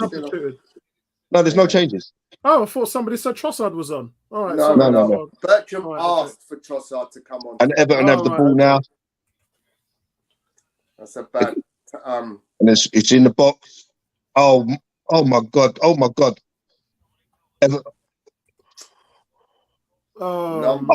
a save, Ramsdale! Come on! So Everton play the ball around. It breaks to the edge of the box. Adrissa Gay shoots. It was deflected. It takes the deflection. Offside. Ramsdale's going the other way, and he gets back. He gets back across. No, not from the shot. It wasn't. Oh yeah. Sorry, from the shot. But brilliant save from Ramsdale, nevertheless. But that all comes because Martinelli gave the ball away in a stupid place. Yeah. What a save, man. What a save. What a save. That was absolutely crazy. Don't like the way that they have come out, though. They've come out and jumped at us in the second half. Victor saying 70% Arsenal, 30% possession, Everton, shots on target 2-2. Leata says Saka and Gabby need to start being more decisive. The midfield is so compact that the whole men need to make the difference. Yeah, the wide men need to make the difference. Kelvin says, haven't watched the first half, but I'm glad to watch the second. Yeah, when we can't play any worse. Victor says, welcome, guys. Kevin is my buddy from Man United. So he want to see us die today, bro. Arsenal playing it around well there. There's no press from terrible. Looked like a terrible ball from Partey, but somehow it's made its way out to Saka. Yeah. Gary, this is because we need to control the game. We need to slow the game down, control it a little bit, stop the intensity, and impose ourselves more on the actual game. Remember what I said to you about Nketiah running back into the midfield, Zinchenko in the overlap on the development play, inverted, Odegaard making those runs into deep. And we're not seeing any of that. So Arsenal, for all intended purposes, are just not playing their game right now. Yeah, well, there's no press at the moment from Everton. They're just set back in there. Zinchenko is playing on the right side of the midfield. Yeah, he's still over there. He hasn't come back. Across. He's still there now. He's still there now. It's by design, Tony. We've got no left back. He's playing on the right side of the midfield.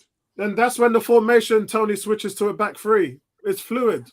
No, it's two at the back, just Saliba and Gabriel. Yeah, it's fluid because those wing backs push up and become extra attackers. It's just a weird position for him to be in. I'm literally there's no left back. This is the way how City plays. You basically stifle the team and keep pressing them into submission. And it normally works for us. And I think that's what I'm saying about we have to impose ourselves on this game. We have to play our way. Once we do that, the game will settle down a little bit. Saka loses the ball again. I saw that. Saka loses the ball. Oh, And go on. This is it where we looked got like to a win corner it there. back. Win it Ben back. White pressing really well. It looked like a corner, to be honest, but goal kick's given. Yeah. Yes, it's definitely a corner. It's definitely a corner, 100%. But goal kick's been given. Yeah, that was definitely a corner. Victor says subs will come on at the 70th minute. Yeah. Oh, Arteta, more like Wenger.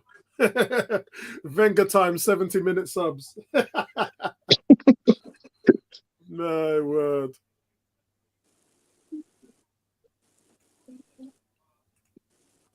Oh, what's happened there? Oh, VAR or something. What was that? What was that? Calvin Phillips has smashed into Martinelli. No, smashed into Xhaka. It's just a little forearm in the back. Nothing doing there. It's a free kick. It's not a forearm. It's a shoulder. Yeah, it's a shoulder. Yeah. Yeah, he's just budged them. You can see what he was doing. He's just budged them out the way. Zinchenko gives it away there, and Everton come again. So that save from Ramsdale, though, was just brilliant. Look how Nana's bossing the midfield, you know. Well done, Gabriel. You see the way he just took out that pass there. And Shaq. Oh, Nana's killing it, man. Oh, Nana's having a great game today. Why don't we go for Onana? Reverse it. Oh, you should have reversed it. And it's with Martinelli now, edge of the box. Martinelli drives into the box. He's back from the shot. 4 Everton players blocked 1 shot. Yeah, that's right. 4 Everton players blocked 1 shot. Yeah, they're playing for their manager, bro. Yeah, that's good defending. What's he gone down for there? Why has he stopped the play? He's holding his ankle, for crying out loud. You don't stop the play from that. Scudderson Park, mate. G saying Xhaka out, Jorginho in. That's not a progressive change. Oh, he's give a free kick to Everton. If you're going to take Xhaka off, you bring in Vieira.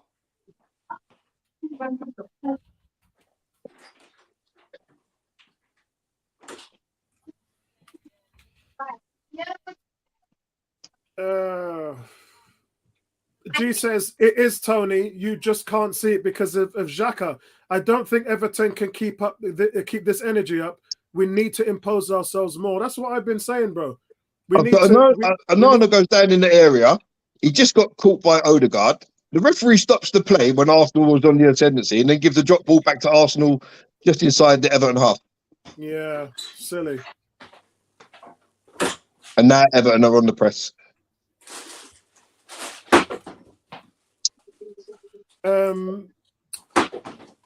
G goes on to say brilliantly well. Brilliant. If you're not in, G goes on to say if you're not in the game as a striker, Xhaka crosses. And it's Dwight McNeil who just thumps it clear. So G saying if you're not in the game as a striker, that's okay. Saliba's made an error, and he's been robbed by Calvert-Lewin. And then Iwobi will keep that in, and Everton are on the attack now. Iwobi cross, and Party's he's got there. No support though. Yeah, he's got no support. He had no support. That's a terrible ball. Whoever just tried to play that ball out is Everton back on the ascendancy now. Yeah, it's another cross. Support. It's another cross. Iwobi crosses the ball in, and there's seven. What a chest down from Zinchenko. Zinchenko, the ball was knocked to the far post. Zinchenko was all on his own. He doesn't even need to touch it, and he just chests it into the arms of Ramsdale. To Ramsdale, yeah. That's class. That's class. Yeah, it's coming from the most intelligent player. That's coming from the most intelligent player on the team, guys. I want to ask a question, guys. And it's put out to Saka. A lot of people mentioned this already. Go on, Saka takes to the byline. No sense to me. And it's a corner for Arsenal. The first corner Arsenal have had all game.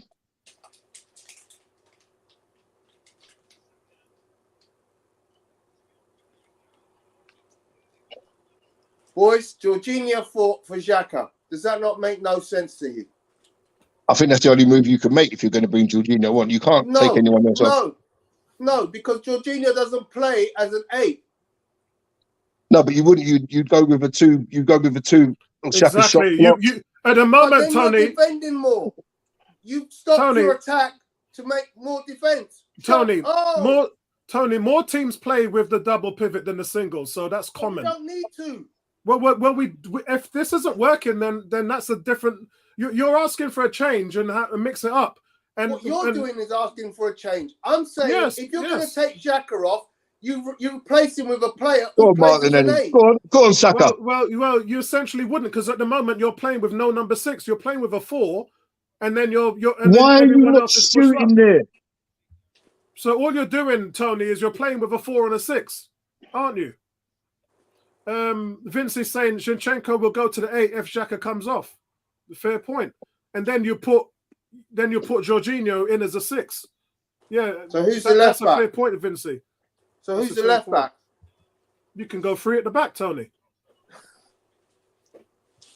Because you've got 2 holding midfielders, you've got that protection there. So you're asking Jorginho to cover left back. No, it would be Partey. That Partey would go slot into the 3, wouldn't he? Or Ben White would slot into the 3 at the back. Jorginho just and have 2 sitting in the front. So if Partey got forward, you would still have. We have never played 3 at the back this season once, and all of a sudden Jorginho comes in the team and we're starting to play 3 at the back. No, it's not about the 3 at the back. It's more about the double pivot and the single pivot. That's really what it's all about. Because if you're getting overrun in midfield, you have to counter it, don't you? Exactly. I've said it. Bertram said it. They're playing a 5-man midfield against a single pivot. That's always going to cause you problems, Tony. And the only way to deal with that is to strengthen the midfield. Oh, Eddie through. Oh, go on, Eddie. Oh. I think it was Cody or just got there slightly 1 millimeter ahead of Eddie. Yeah. But Everton come again there. Eddie deflected the ball though. It's been a nuisance as I like. Vince is saying we are not playing as a natural left back right now. That's the problem. We are unbalanced due to Everton's intensity. Agreed. 100%, bro. That's why I said it. This is more of a game for Tierney, where you want that left back to defend. Zinchenko's not going to give you that option.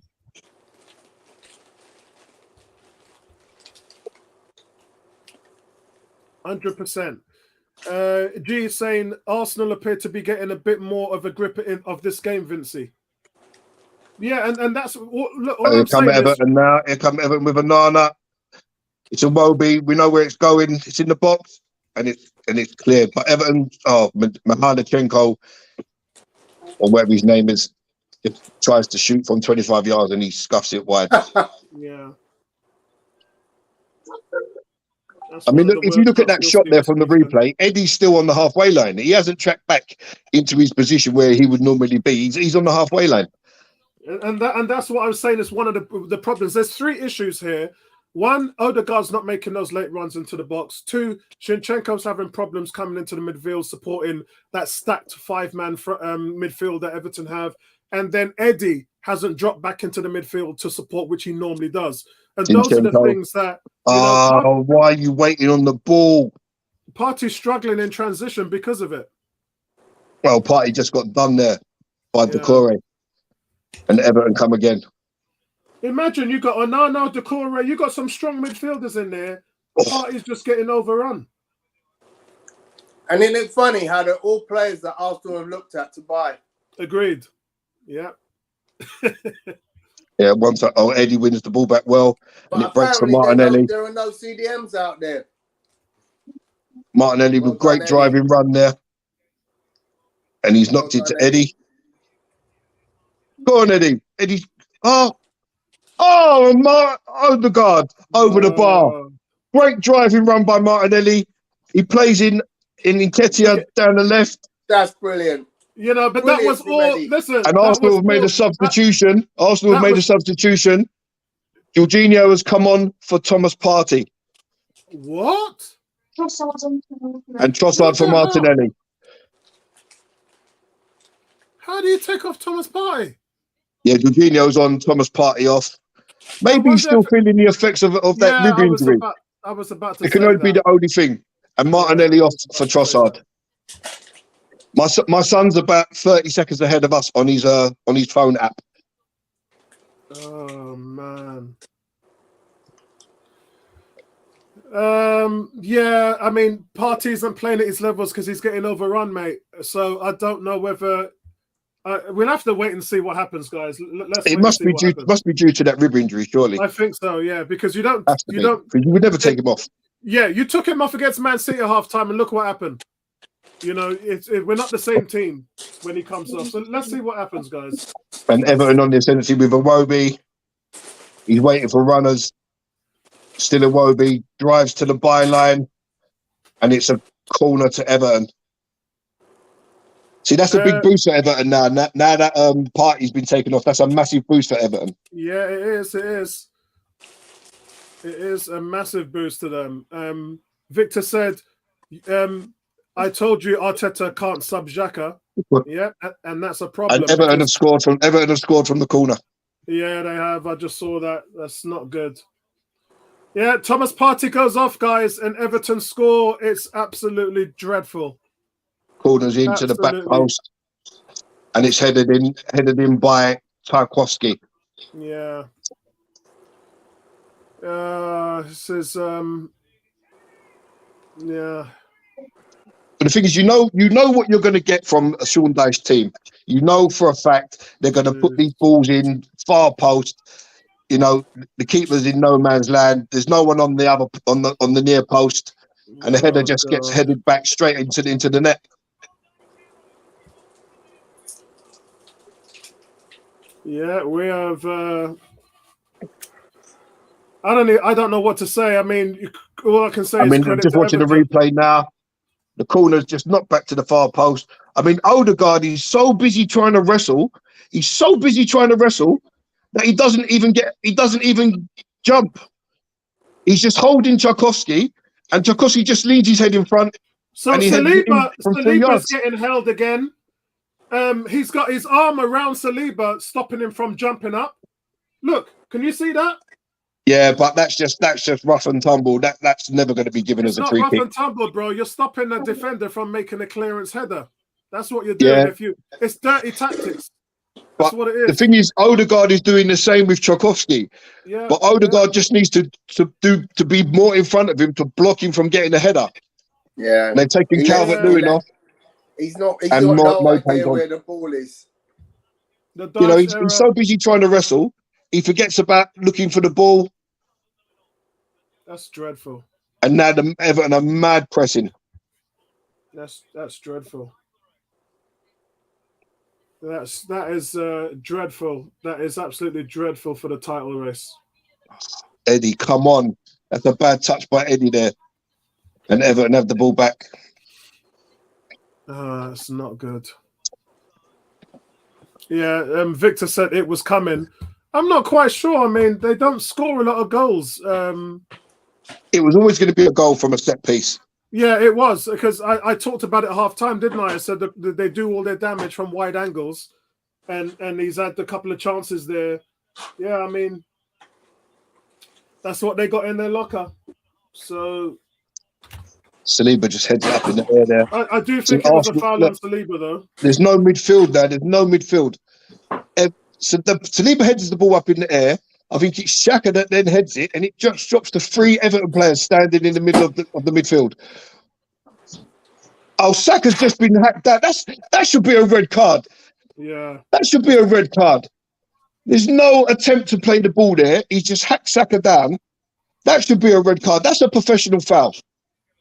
Saka's clean past him. That's a professional foul. Instead, he's giving him a yellow. Yeah, it's a yellow, but there's no attempt to play the ball there. Yeah. Saka driving. I don't think it's a red, though. I don't think it's a red. They should change the rules. Yeah. They should have professional fouls a professional foul, isn't it? It is. Guys, there's still a long time in the game. There's still half an hour left in this game. Trossard drives to the line. Time to concede, time to know what Arsenal's made of. Agreed. And it's an Arsenal corner. Guys, we've been in this position before where we've come back from a goal down. Trossard has done more in 2 minutes than Martinelli done in the whole game.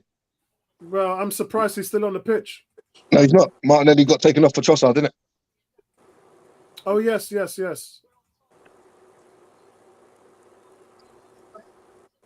those substitutions, the goal came right after the substitutions. Yeah, guys, we're going to have to see. With the corner.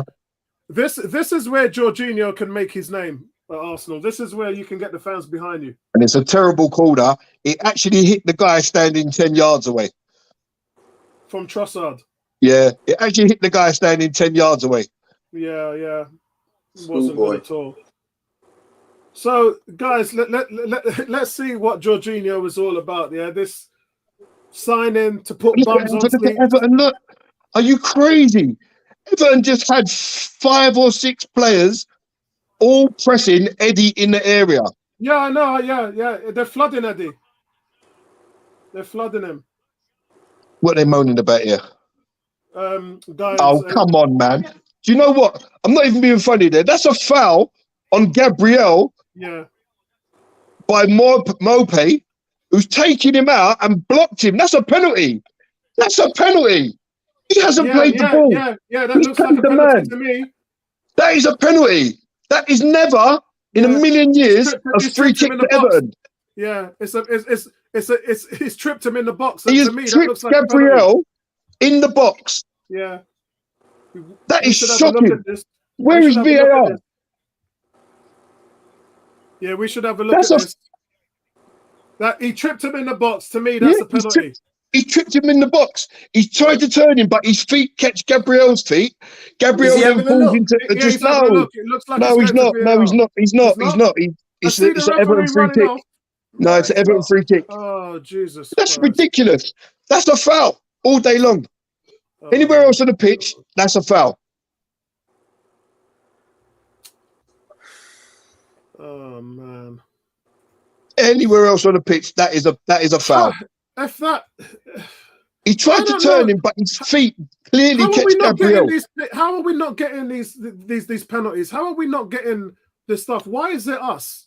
That's clear and obvious, isn't it? It is so obvious. So Xhaka is now playing alongside Jorginho.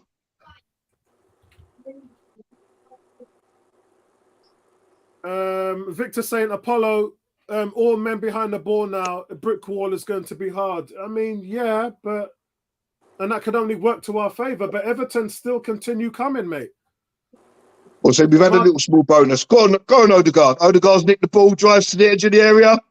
Oh, why are you not shooting, Odegaard? Yeah, we've got to get back in. Shocking officiating. Victor says it's a trip on the half turn, and G saying we're still attack. We're still in attack. Yeah, ball's in Pickford's arms.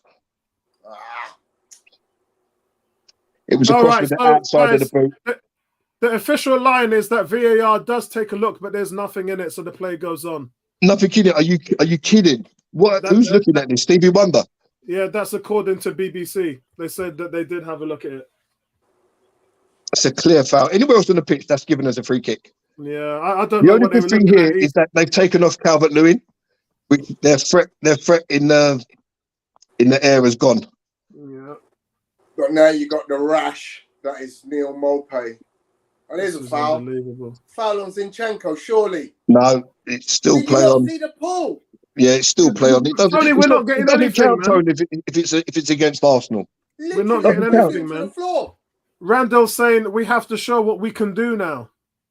Well, it would be nice to have a shot on target that the keeper actually has to save. Well, the first shot on target might go in, mate. Oh, I'm just annoyed that we've let a goal in. And Saliba clears with Saka. The press is on. Arsenal, no. And it's a throw to Arsenal. Yeah, I can't agree with that. There was nothing in that. He's turning with his body, but his feet connect. Yeah, it's a trip. That's what sends Gabriel flying into just a gate. Yeah, if that's Harry Kane, that's a penalty all day, mate. Yeah. You know, you turn someone with your body, but when they go flying through the air because you've tripped them, that's a different story. Yeah, I can't understand how VAR looked at that and didn't see nothing. But I mean, Arsenal players didn't even complain about it. Anana's gone through Ben White here, and the referee has given him a yellow card. Ben White's withering around on the floor. And I need to see the replay on that. Yeah, hold on. What replays here? Studs up, and it catches him right on the side of the boot. Yellow card, probably the right decision there. He wasn't off the floor. Yeah. So that's probably the correct decision. Yeah. Saka's getting involved with more Mopé there. Saka's been missing it. Sorry, in the second half. Xhaka's getting involved with Mopé there. A bit of pushing. Ben White has a little push at Mopé. That Mopé is a piece of shit. I'll tell you that. He's the guy that done Leno, isn't it? Yeah, he's a nasty piece of work. He really is a nasty piece of work.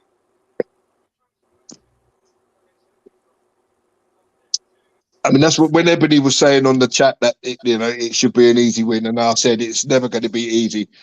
We've got to compete, and I mean, we haven't really competed. We haven't been able to play our game. We've been hacking the ball clear. Go on. Oh, Trossard now, edge of the Everton box. He drives to the line, and it's a corner.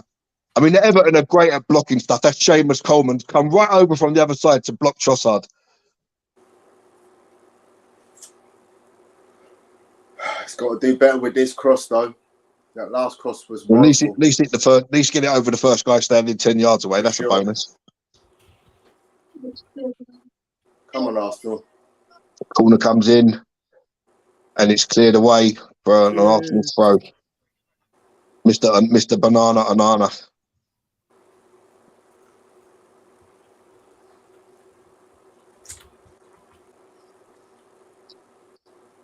I mean, the thing is, guys, over the span of 38 games, you do get games like this. It's just consistent with every league performance where you're just lacking that little bit of spark.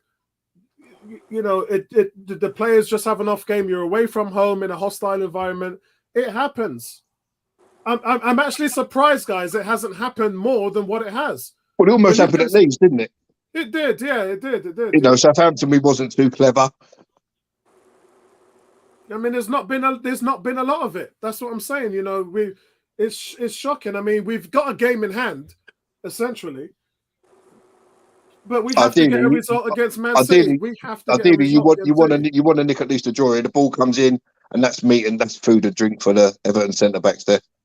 And also, Gary, you're going to be a Tottenham fan tomorrow, aren't you? Yeah, of course I am. I've got my shirt in the wardrobe. Yeah, you've got to be a Tottenham fan tomorrow. I've got my toilet paper ready. Victor says, Tony, laugh at so Tony. Lucky there, Xhaka. Cam is saying one of those games, a bit like against Leeds, and needs a response to show our title credentials. Otherwise, massive pressure against City when Saka we played driving. Twice. I mean, Everton are all over it. Everton are all over this. Sometimes you're just purely and simply not the best team. Yeah. That's all there is to it. One of those days, players making all the wrong decisions. I mean, what always used to get me was when we used to go out with a whimper. When we just was never on it, and it was not kind of no effort. At least the players are fighting now. And if you lose, you lose. Sometimes you're just not the best team. You look at that; it's just shocking. I've never seen us make so many rash clearances from defence where we're just hitting the ball hopelessly upfield. Yeah.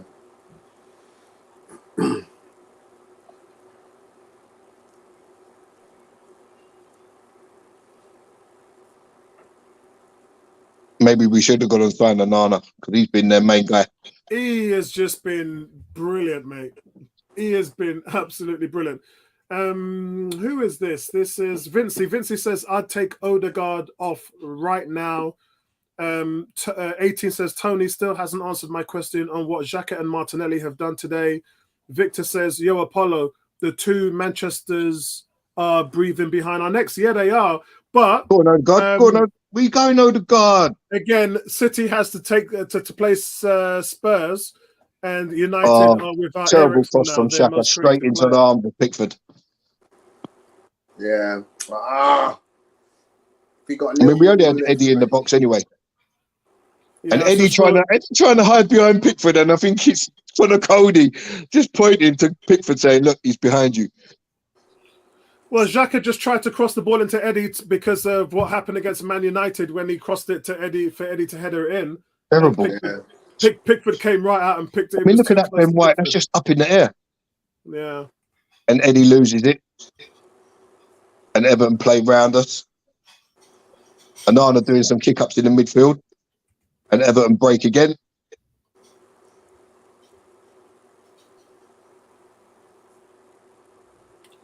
There's and still a lot of football left corner. to play, guys. Yeah, still got 20 minutes. Still a lot Neil of football to play. Neil Mopé's down. Saliba, I'll get up, Neil Mopé, man. And it's another corner for Everton. So the biggest things that have stand out to me in today's game is how they've been able to nullify the inverted left back. Zinchenko's just not got in the game today. Xhaka has been missing. Martinelli's been awful. Saka hasn't even barely had a sniff in the second half. I mean, in many ways, some of the players. I mean, look at the height on that corner, and it's a mad scramble. Yeah. And it's still in. Oh, Jesus Christ! And it's over the bar. Yeah, it's over the bar. Offside. Yeah. It's messy, man. It's just messy. It's just messy. Yes, so many average and below par performances today. It just doesn't. I think you sometimes you just have to give credit to the other team. Yeah. You know, they haven't allowed us to play our game. You know, and we've been overrun in midfield. And sometimes this is where the manager has to change tactics. You know, the single pivot's getting overrun, so stick another body beside him. You know, try and even things up a little bit. Go like for like, maybe. So, Vincey says Everton energy has been superior in all departments, and that's why we're struggling to pose ourselves. Yeah, that's right. Yep. Tactics and your ability and everything, you still need to bring the heart. And unfortunately, Odegaard, come on. Everton have had more of it today. So Odegaard loses it in the midfield, and Iwobi's streaking away downfield, and he shoots. And but how many players were around Odegaard? It's a throw. How many blue shirts were around Odegaard? 3. There you go. And Vieira's coming on for Odegaard. Cam says Jorginho invisible so far. Need to do something. Trossard needs to bench Gabby for the next game. Yeah, so basically the players who came off the bench for Arsenal haven't really made a difference. They haven't really made a difference. So our squad has got stronger, but they've not imposed themselves on the game. Jorginho, I can't tell you one time Jorginho did anything.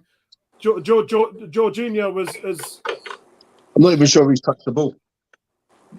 Well, him and Xhaka. And Saka, like I said, I haven't called Saka's name once in the second half. Where have they gone? What's happened to them? Where is Saka? Where is Xhaka? And where is Jorginho? I mean, Everton playing it around there. It won't be a good crossfield ball. And Arsenal can break. And Ketia, good play there. Xhaka. Oh, that's right. Gone to Saliba. And Saka on the ball. Good crossfield to Trossard. Trossard into the area, cuts back inside. And shot, well saved, Pickford. Yeah. Oh. Trossard could get on the score sheet today. There's an appeal for handball there. I think that Trossard handballed it. No, not Trossard. There was an appeal by, I think it was Vieira was appealing for a handball. Yeah. But Everton break. Yeah, VAR are checking for the handball. And it's offside.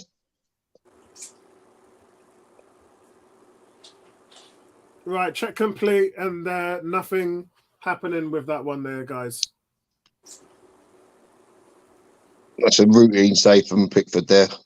Yeah, because Trossard hits it right at him. Well, the commentary is saying it was deflected. I didn't see it deflected at all.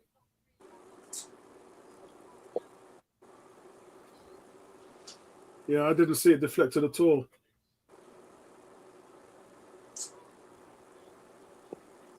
Slide it in, that's it.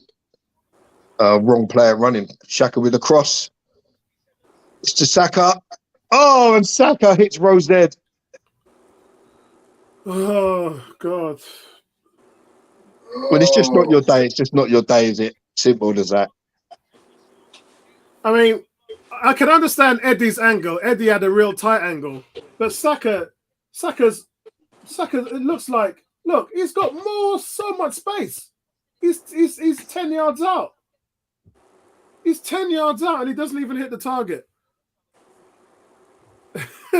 Victor says we have made more Peyton Onana look like £100 million players. Yeah, they just showed the Everton goal again and say, "Oh, the Odegaard, he's just busy wrestling. Go and head the ball. Go and put your head in there." If Gary, you got to look at what it is. It's a man versus boy wrestling match because Tarkowski literally just drives Odegaard right on his back heels. Yeah, out of position. Yeah. That's what you're looking at. If you look at it carefully, yeah, it's the big man versus the little boy. In terms of, man, what a ball! Saka's just knocked across to the back post, and it's just gone out of place. What a ball from Zinchenko there!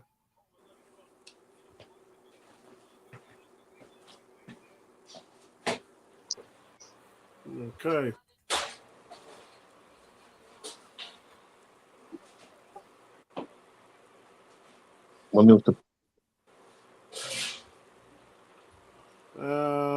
Bit for taking 3 days to take the goal kick now.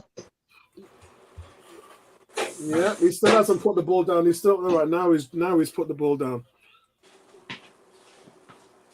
Gentlemen, dare I say it? What I've been saying for a long time. Dare I say it? Eddie Nketiah doesn't have a backup. Yeah, but we've known this was going to be the case. We've known this, and that's a terrible layoff. Oh, Eddie's nicked the ball. Is it Xhaka to Trossard? Go on. Oh, and Trossard high and wide. Trossard's had 3 chances now, man. That was a fantastic opportunity there. He's got to get that on target. He's got to get that on target. Jeez. But you know what? I mean, at least he's more assertive than Martinelli. I mean, Martinelli would have tried to dribble and gone wide there. He's cut it in on his right leg and tried to curl it. He just seems a little bit more impactful. He had an option there, a little slide ball to Eddie, who was unmarked on the edge of the 6-yard area. Yeah, he did. Sean Dyche going crazy. He's going berserk on the sideline. Come on, Arsenal.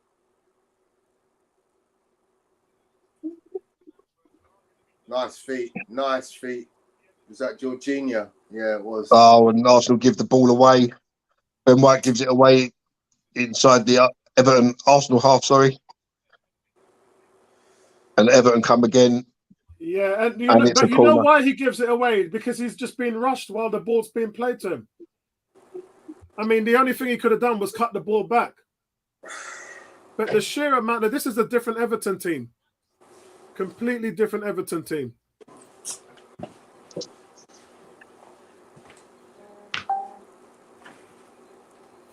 Wow. This is our bogey team, innit? When we go to Goodison. Yeah, it seems like it. G saying we can't lose this. We can't have that Man United lot thinking that they are back in the title race.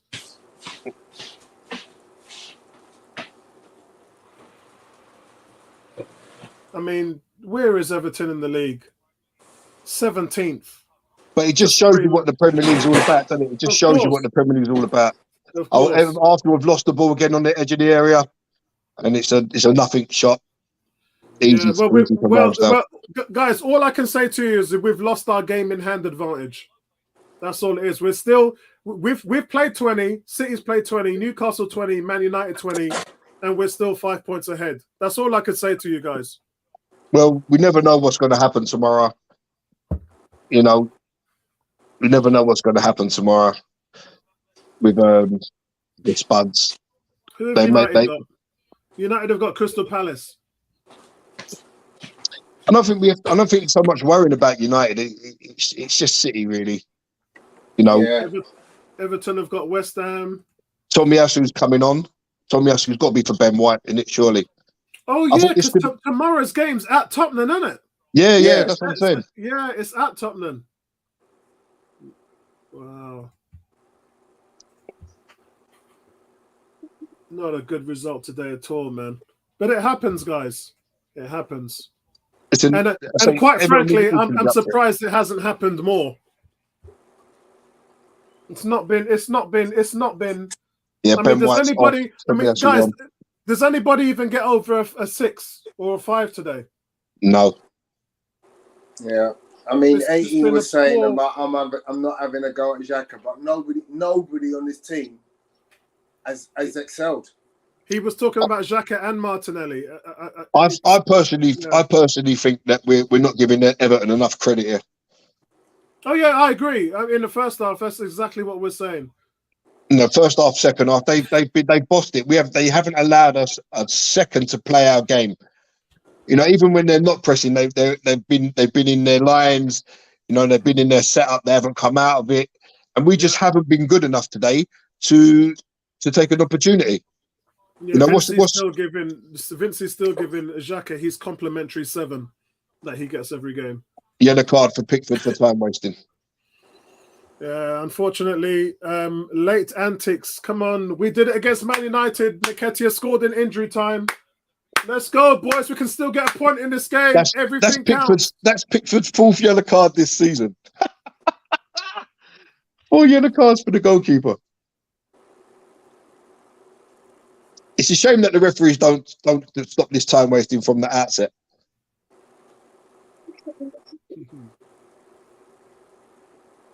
And Saliba jumps and totally misjudges it. And Tomiyasu back with Ramsdale. And Ramsdale knocks it long straight out of play.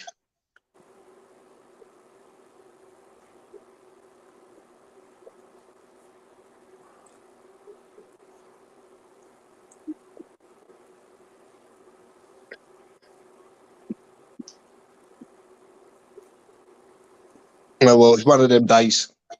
What can you do? Yeah. You know, I think you got to want more from Martin. This is Jorginho on the ball. First time I've seen him touch it.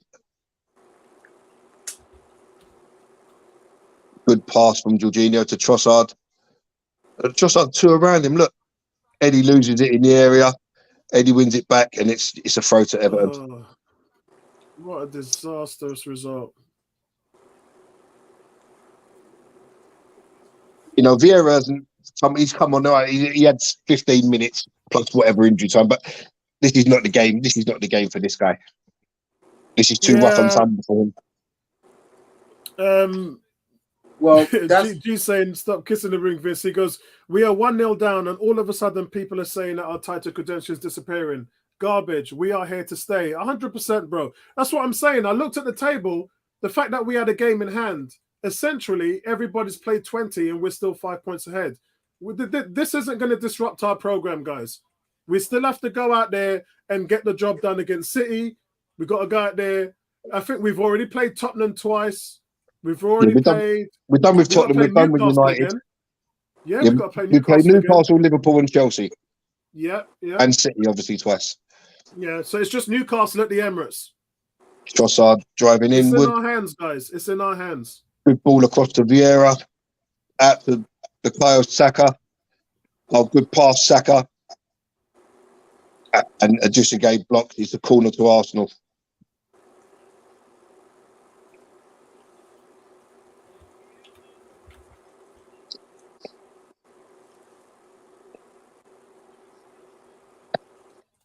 Saka with the corner.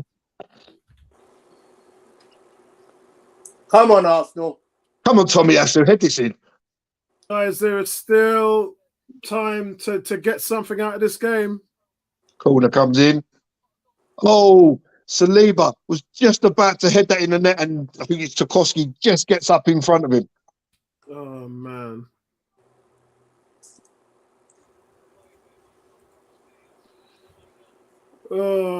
Vince is saying this is the type of performance that Iwobi is putting for Arsenal on many occasions, but fans wanted more. He's used the ball. He's used the ball well for Everton. Very impressed with him today. Onana in the midfield was a rock. 100%, bro. 100%. G saying this is a bad performance no matter which way you look at it. Zinchenko from 35 yards well wide. Struggling to see how we can score one, let alone two. We just need one goal, bro. Just need 1 minute, one chance, one goal.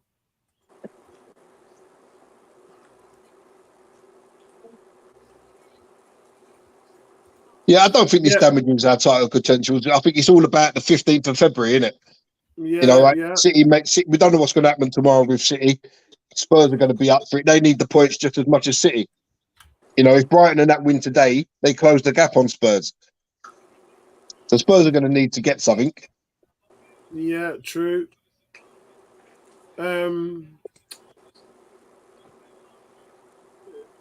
Where are we? Cam says Onana has been everywhere. Why on earth did Partey go off? We could only think it's because of the knock in his ribs. What kind of a ball is that, Vieira? Onana has just turned someone inside out there. Saliba. Saliba, just pass it back, Saliba. What are you doing? So Saliba running with Onana. He's got the pass back to Ramsdale. He doesn't take the pass back. Onana nicks it back off him. And now Everton have a throw deep in the Arsenal half. Yeah. You got it, but bro, that's on Onana, man. That was all Onana. 6 minutes added on. Yeah. He's got some engine, ain't he, that boy?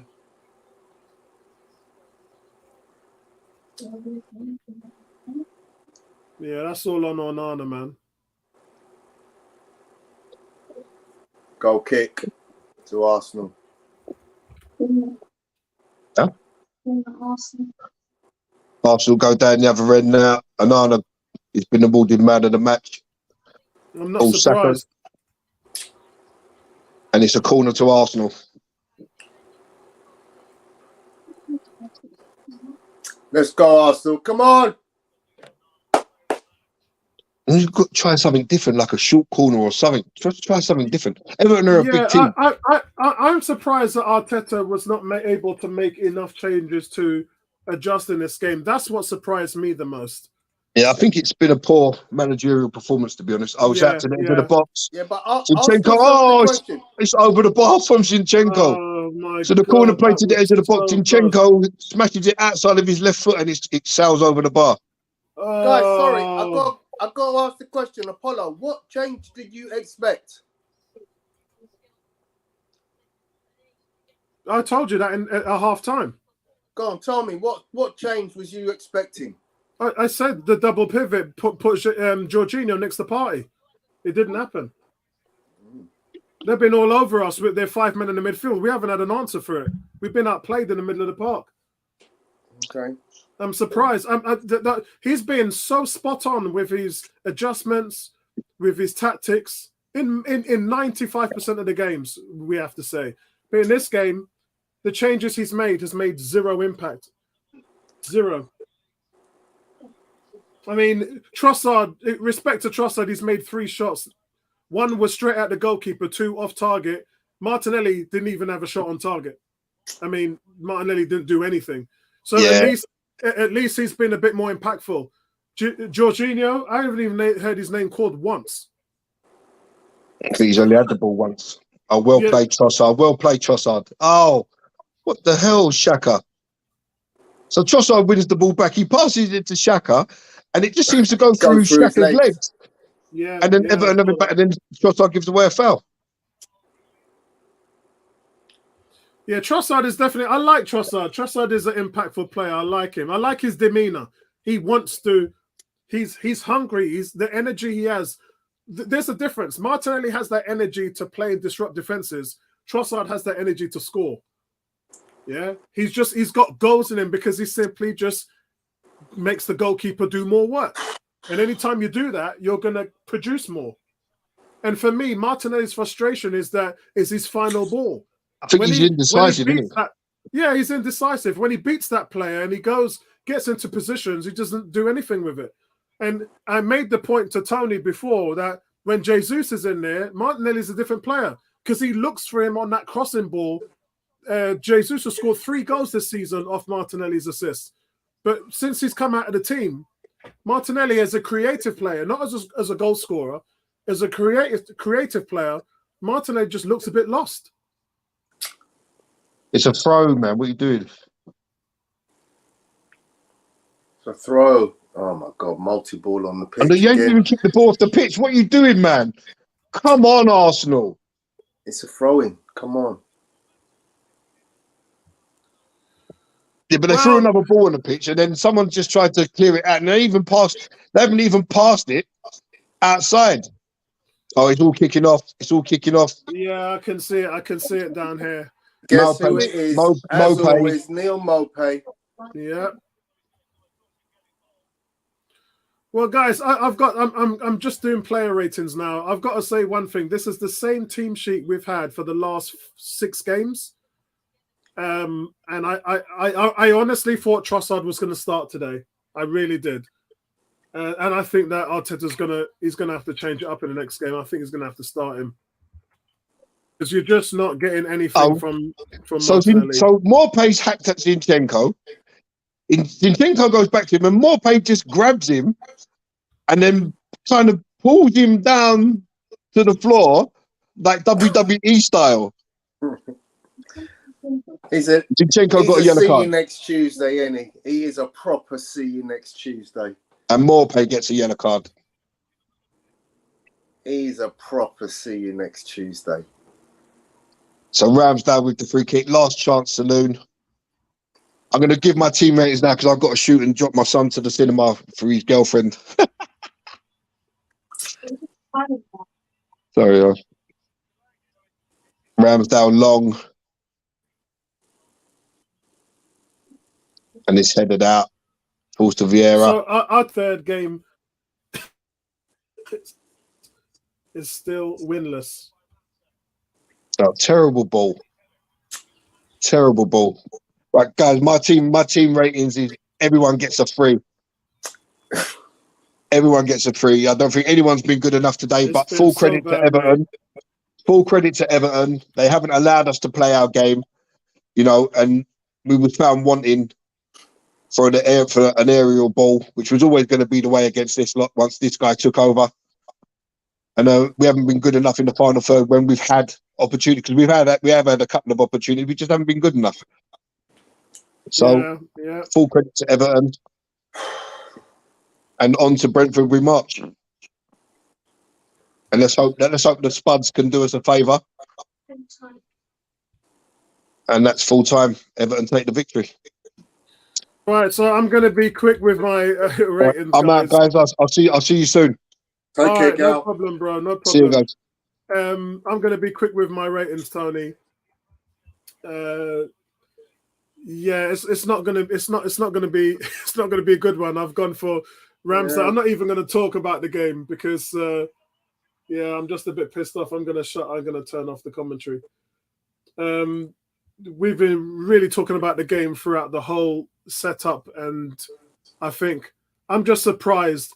I'm surprised at how they were able to nullify our midfield with the 5-man. We've seen teams play us with a 5-man midfield before. The most successful was Leeds, and we got away with murder in that game. Today, the difference with today is that we just didn't seem to have an answer for it. And that's got to be down to the boss. Regardless of what your players are doing and whether they have... And we know players have off days, don't we? It doesn't, you're not going to play at optimal levels every game. No team does. I mentioned that before. There's a reason why, Man City lose 3 or 4 games every season. It happens. They do. And for us, we've only lost 1 game this season. So, look, it's not a surprise. It happens. But when it's self-inflicted, I think that's what the frustration is. And for me, credit to Everton. Fantastic first half. Played us on the counter. Had 24% possession. They sat back and just punished us. But the difference is what do you do to answer that? When you're in a fight in a boxing ring and someone is just keeping you at bay with a jab, you don't stay there for 12 rounds and let them dominate with a jab. You change it up. You know, you start to duck and swing and try and come in on the body shots and then try and get your combination punches off. You try and do something different. Today, we didn't do that. Today, we didn't have an answer. The changes that were made were so unimpactful. Like I said, I didn't hear Jorginho's name mentioned once. Saka, who we were saying had a good first half, and we were looking for him to be more dominant. Bertram came on and said Saka's got to run at the defense more. Well, he actually did less. Martinelli and Xhaka didn't improve at all. In fact, I probably should give both of them 3s, but I've given Martinelli a 3. I've left Xhaka at a 4, just for the sake of people not thinking it's any kind of bias or anything like that. But I mean, none of the team were really good today.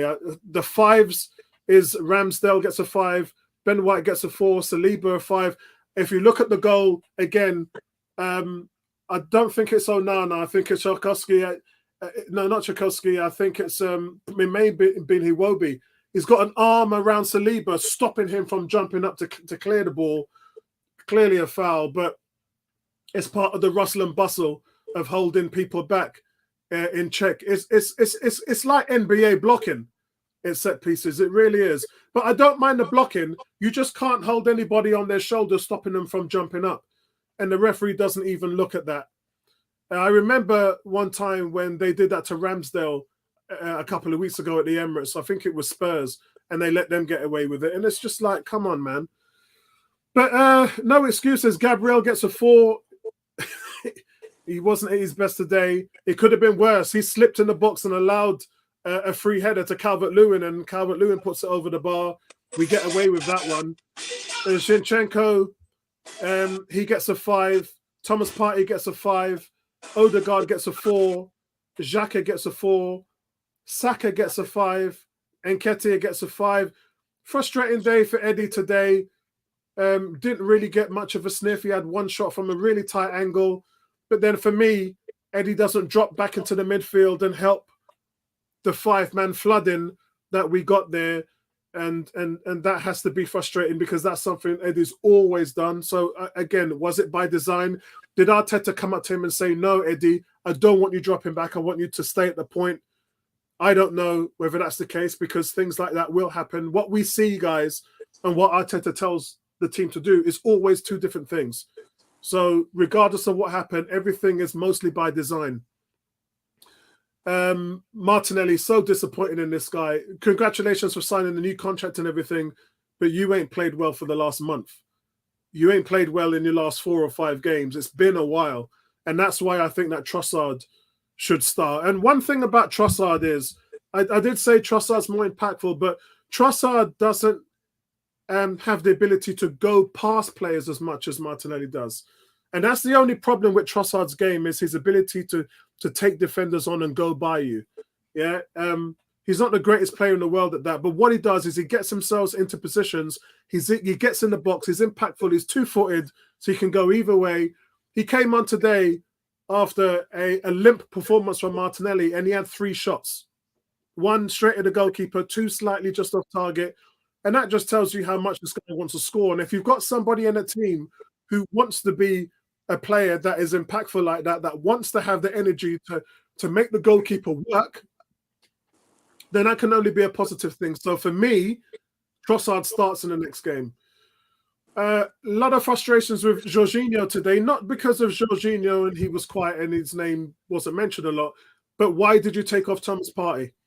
Even if that was a reoccurrence of the rib injury, surely he could have roughed it out for another 10 minutes. Because you took him off after 60 minutes. And we all saw what happened against Man City when he came off at half-time. You just lost the midfield. You were already losing the midfield in this game, and then to take Partey off in the 60th minute, that was the dagger for me, because the goal came straight after 2 or 3 minutes after Partey went off.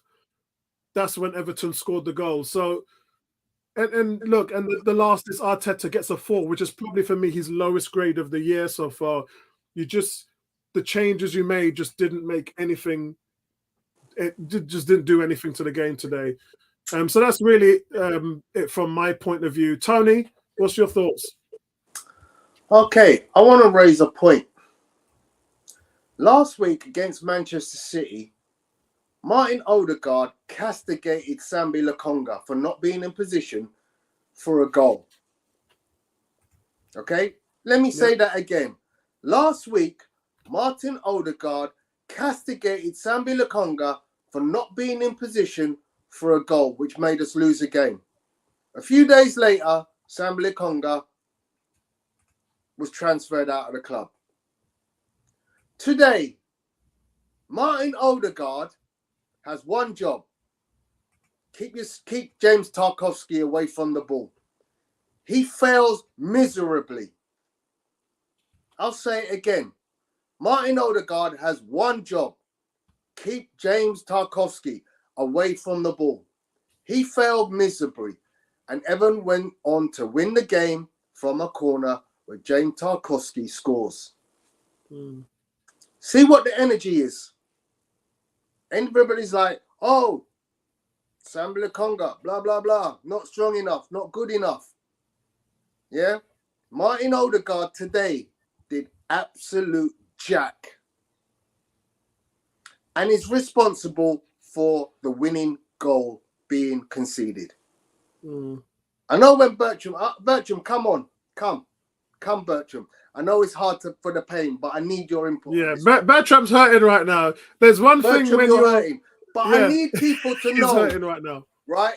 When we're talking about energy, about, oh, this player's having a bad game, that player's having a bad game, you've got to see it. The whole team had a bad game today. Yeah, they did. But individual battles were lost. And one in particular was done by our captain, who most teams' captains play the entire game. I'll say it again. Most teams' captains play the entire game. Yeah.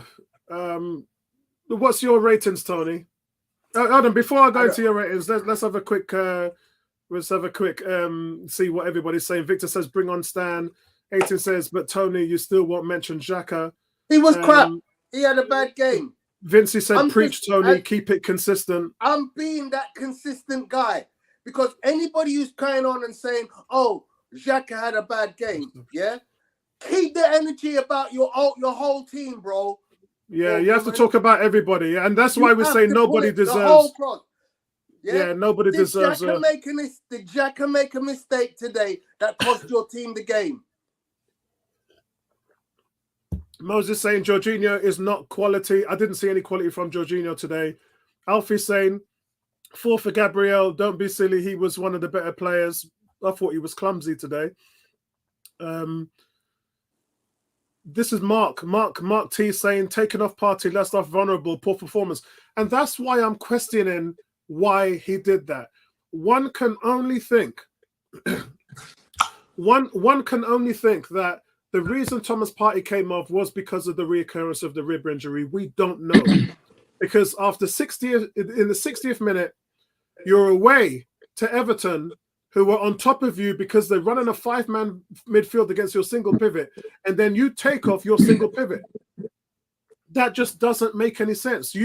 That is what you would call anti-tactics, because then you're playing into Everton's trap by taking off the player who, quite frankly, was holding it all together. Now, I didn't see the Man City game last week in the FA Cup, as you guys know. I was reading all of your comments and watching your stream. But you guys were saying the same thing. As soon as Partey got taken off at half time, the wheels fell off. So I'm really concerned with that, Mark T. Was that done because of the recurrence of the rib injury, or did he just want to change it up? And that's what struck me, because when Tony said, well, how do you change it? Well, you put the double pivot in there and shore up the midfield. You get more men in there, and then tell Eddie to drop back, because Eddie wasn't dropping back in the midfield today, and he normally does every single game. So I'm wondering, was that because Arteta told him not to?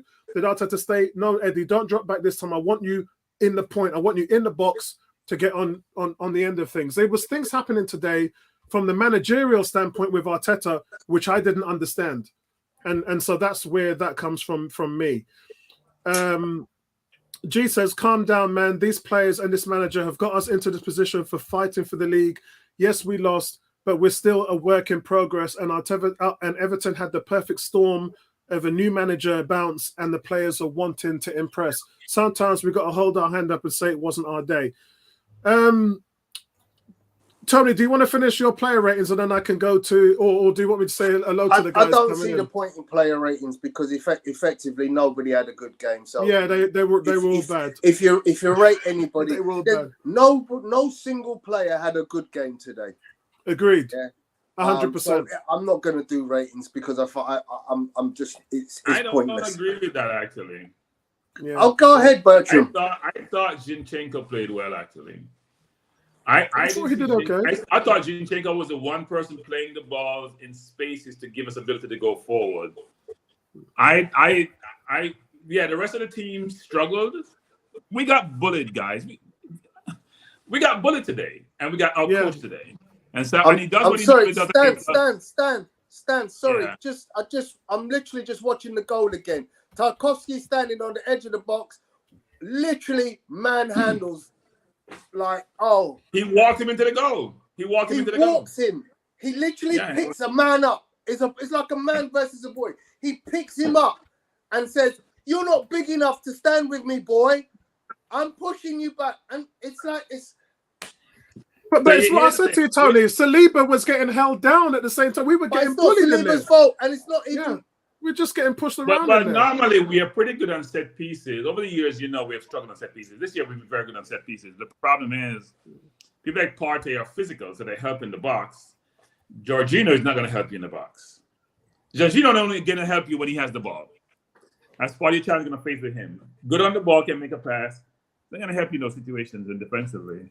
I was disappointed in his performance because the first thing you tell your team, first of all, we struggled at Goodison, as everyone knows. We struggle at Goodison continuously year after year after year. Even last year, we struggled at Goodison. We were playing well. Secondly, you have to tell your team, I try to motivate you, you know what? Match their energy. Match their energy. And today, they played, I said at that halftime, they played 5 across the midfield. So their wingers were playing deeper. We didn't counter that well. So part of it is Arteta not adapting his style to counter what he was facing. And part of the players not recognizing what was happening and also adapting to that. So, as I said, I've been saying this for weeks. Our wingers have to beat their man one-on-one quickly to create mismatches. I think Saka must have beat his man one time today. I didn't see Martinez beat anyone today. So if you don't beat your man one-on-one, the winger can help the wing back because you take your time to start moving forward, and then you're in trouble. You got to pass the ball backwards. We're playing like El Neni today. Our wingers are like El Neni. Keep going back and back and back, which then is frustrating. So, Bertram, did you see the bit on the left wing with about 10 minutes to go where Nketiah picks up the ball on the left? He has 2 defenders in front of him. He goes past both of them. And he squares the ball wide out to the angle of the penalty area line. I think it was Odegaard who fluffed these lines. It might have been Odegaard have those games. Odegaard doesn't play well when the pressure is intense. Go back to when Liverpool was running, when we played against Liverpool, not this year, but previous years, when we were Liverpool.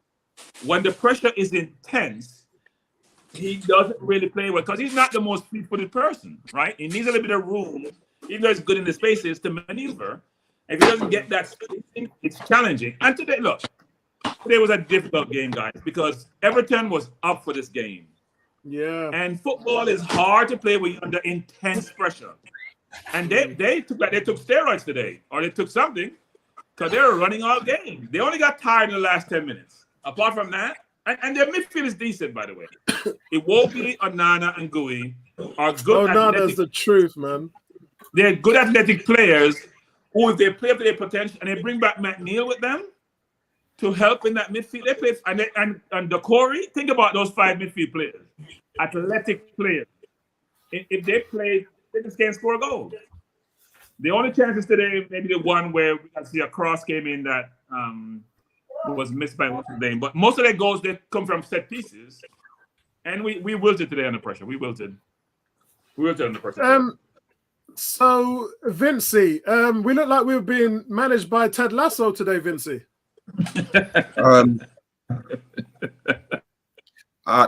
You know what? I don't want to have a go at Arteta today because it could come out at the end of the middle of the week that players didn't do what follows his instructions. But when you say players, you kind of look at, there was nobody on the team. None.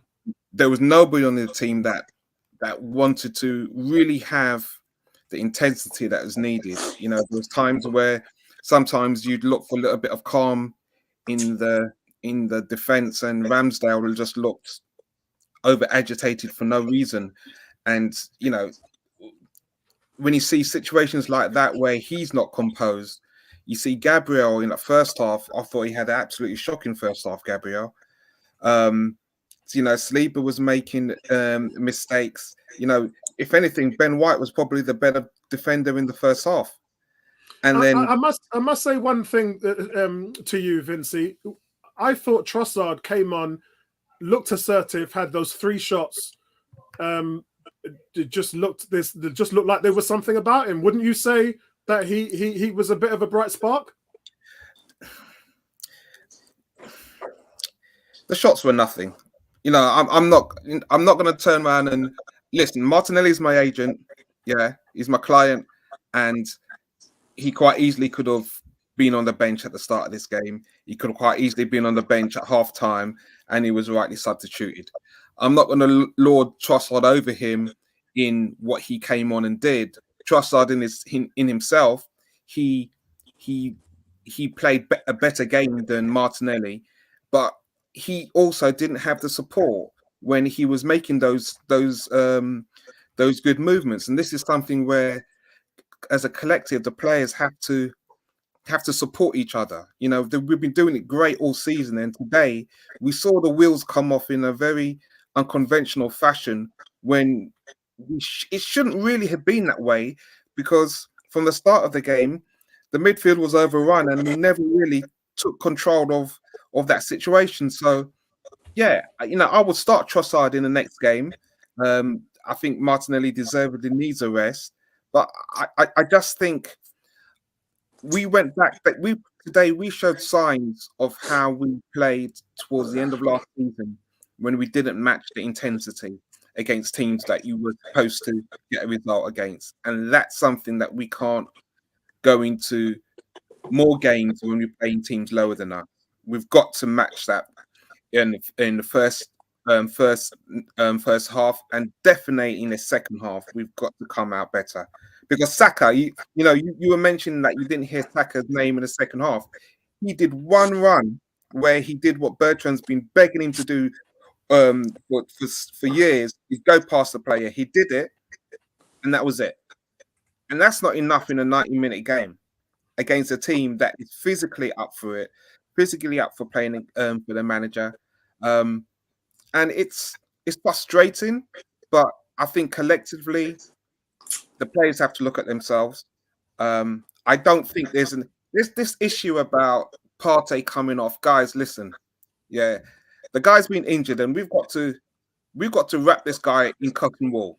Yeah, because we've got to be real. If you're saying that, we lose Partey, we fall apart. You don't want to lose Partey for the rest of the season.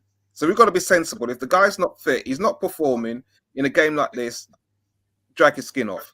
The rest of the players have to come on and take control of that midfield. That was shocking. And do you know why, Vincey? Because this is the same time of the season that we lost Thomas Partey last season. This is when we came out of that January window, missing out on a striker, and we thought, okay, we're out of the competitions now. We're out of Europe. We're out of FA Cup. We're out of everything. Now it's just the league. We need to be squeaky clean. And then bang, Ben White goes down. Bang, Thomas Partey goes down. Bang, Tomiyasu goes down. Bang, Tierney goes down. And then we're looking at fielding 4 academy players on the bench in almost every single game from here on out. And you stop and you think Odegaard was substituted so late in the game, right? There is no reason why our midfield should be performing the way they performed, even though Partey was off at the time he did. But the problem is, we didn't support each other. And that's where we just got to hold our hands up in this game and say, do you know what? When a man goes down and he's taken off, we've just got to support each other, step up and do what we needed. You know, you talk about the shots that Trossard made. There was not one decent shot for 90 minutes. Not one decent shot for 90 minutes. That really troubled Pickford. Yeah, I think it was more about when I said to Tony, it's his demeanor. I said, you know, for an hour, we didn't get anything from Martinelli, and then this guy comes on and he just wants to score. And you saw that sort of energy for him. The first shot, slightly deflected, but it was right at the goalkeeper. The other two shots went wide right. And he's two-footed, so remember, he could have gone on either way. But my only issue with Trossard is that he lacks the speed. There's a difference between pace and speed. Pace involves your movement in terms of interlinking with players on the overlap. He does that very well. Speed is your ability to just go by players, which he doesn't do very well. And so you kind of lost that. But my end point was his decision making is so much better than Martinelli's at this point in time. Yeah, I mean, he did. Apollo and Vinci. I mean, we keep talking about for Martinelli. You know, Coleman matching stride for stride in the first half. He tried to go back and he couldn't run. Yeah. So where's the speed we're alluding to for Martinelli? But the thing is, we've got to use. We're talking about speed, but we're not using speed in the right areas. You know, as I said early in the first half, you know, we just telegraphing balls out to Martinelli and expecting Martinelli to go 1-on-1 with Coleman. He can match him up and down the pitch. So, you know, Vinci should be rinsing Coleman. He should be rinsing Coleman. No, but Coleman is still a quick defender. The point is how we Vinci, you dip left, you go right. You dip right, you go left. You don't pick the ball as jockey, so the man can jockey. But he had two men on him first half, Bertrand. He doesn't set him up. No, Vinci. No, but the thing is, Saka and Vinci, let me say this to you guys, because you guys making an excuse every week. Saka and Martin, they have two. Wait. They have two men when they stop the ball. Most of them get the ball, they have 1-on-1. When they stop it, the defense recovers. That's when they have two men on them. Look when when Partey switch the ball out wide, or Xhaka switch out wide, initially they have one man. Make a decision. In your mind, set your mind up. I'm going to go left when I get it. Okay, I've been playing him for 15, 20 minutes. He's weak going left. I'm going to dip right and go left. We don't do that. We get the ball, we stop it. Then we jockey it. Then the winger recovers, or the inside midfielder recovers. Then we have two people marking him. Then you have to go back because the space is closed. Bertrand, what you're alluding to is 95 or 99% of the way how Arteta wants our wingers to play. You're actually asking them to deviate away from the way how Arteta wants them. No coach is going to say, if I can beat my man, don't beat my man. But Bertrand, you've been saying the same thing about Saka for years. Yes. Okay? So you're asking him to do the opposite on a regular occasion when the manager's asking him to do this. What I'm trying to say, the manager says, don't lose the ball. Here's what I think the manager says. Which I know what you're saying. Don't lose the ball. That's the thing. That's what Pepe used to do. Pepe would take risks and lose. Pepe wasn't really fast. Pepe wasn't fast. And Martinelli was poor today in those situations, going down dark alleys and losing it. But what I was going to say, he's been poor for weeks. He's been poor for weeks, Vinci. Yeah, I agree that. I agree with that. But what I was going to say when you're talking about the shots, today there were situations where Xhaka had opportunities. Xhaka can shoot, and he passed the option over to Trossard. In those situations, when he's in the middle of that box, draw your ball. Odegaard as well. Some of our players in those situations, we can't just rely on the players coming on the bench to bring a spark. When you got the opportunity, got a good shot, Odegaard's in good form, take a shot. And those situations are shooting today in situations when we had opportunities, even there were half chances, were all snatched. And that tells you something. 100%, because when we looked at the halftime stats, we had 75% possession and no shots. And so I thought today I had a chance to be inventive today. So what you do is you assess the game strategically and say, okay, this team is very physical, they're very quick, they're playing on me. How can I change up what I do? How can I divert from my normal way to counter what they're doing. I thought today was an opportunity to say, you know what? Even though I love what Jack has been playing, Jack has been very slow. He's slow to turn. Maybe put Zinchenko in Xhaka's position. Put Tierney out left, who likes a physical game, even though he's brittle. Put him out left, right? Zinchenko has been playing really well in that pocket right there where Xhaka plays, or deeper. Let me play him in a left midfield position because he's very good on the ball. And he can make the pass between the line like Xhaka. And he's going to be more mobile. Let me get more inventive in my thought process. That invention didn't come, and we did the same thing for almost the entire game. We just replaced the players. So do you think with Tierney on and the way how Everton played today, don't you think you would have been roasted? No, because Tierney, no. Xhaka's immobility, or lack of mobility, frankly, hurt us today because they were so quick on us. You need somebody who's going to recover quickly for defensively and also going forward to move quickly with the ball.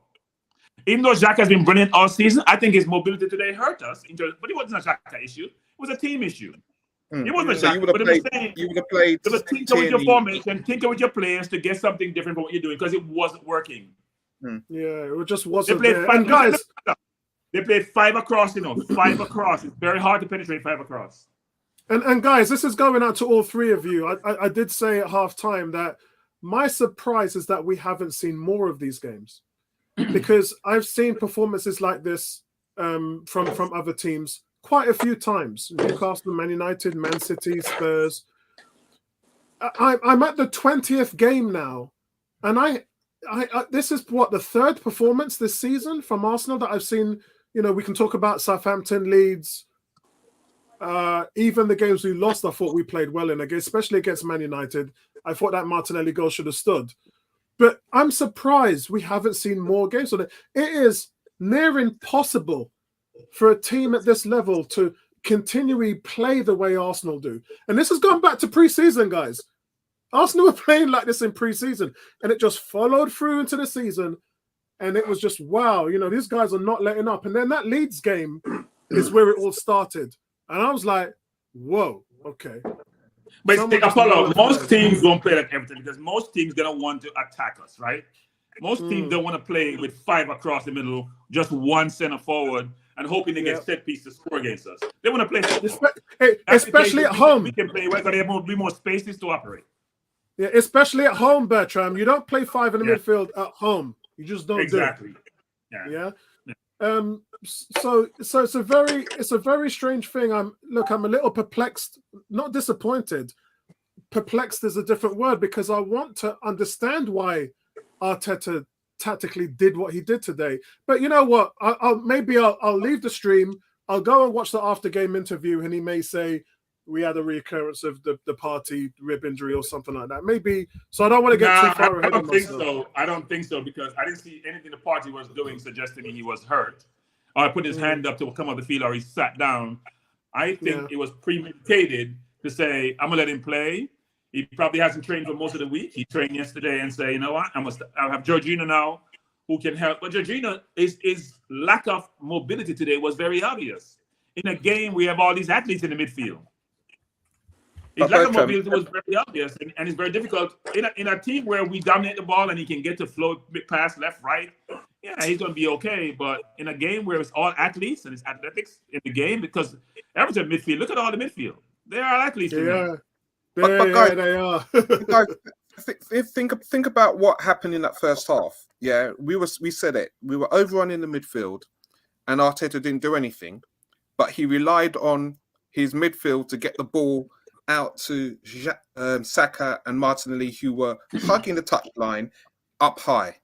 So, if anything, it's a case where they're playing to the tactics to get the ball out.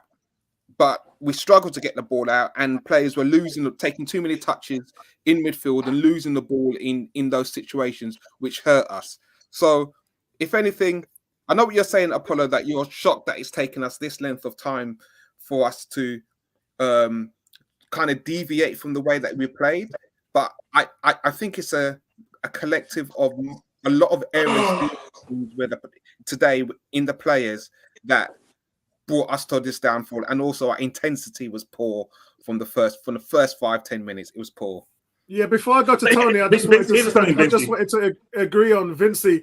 our strength this season has been our fast starts. Sean Yeah. Dice wanted to take that away, and he did. Yeah, he did. Sorry, Bertrand. Let's go to Tony first. He's been waiting. No, go ahead, Bertram. Go ahead.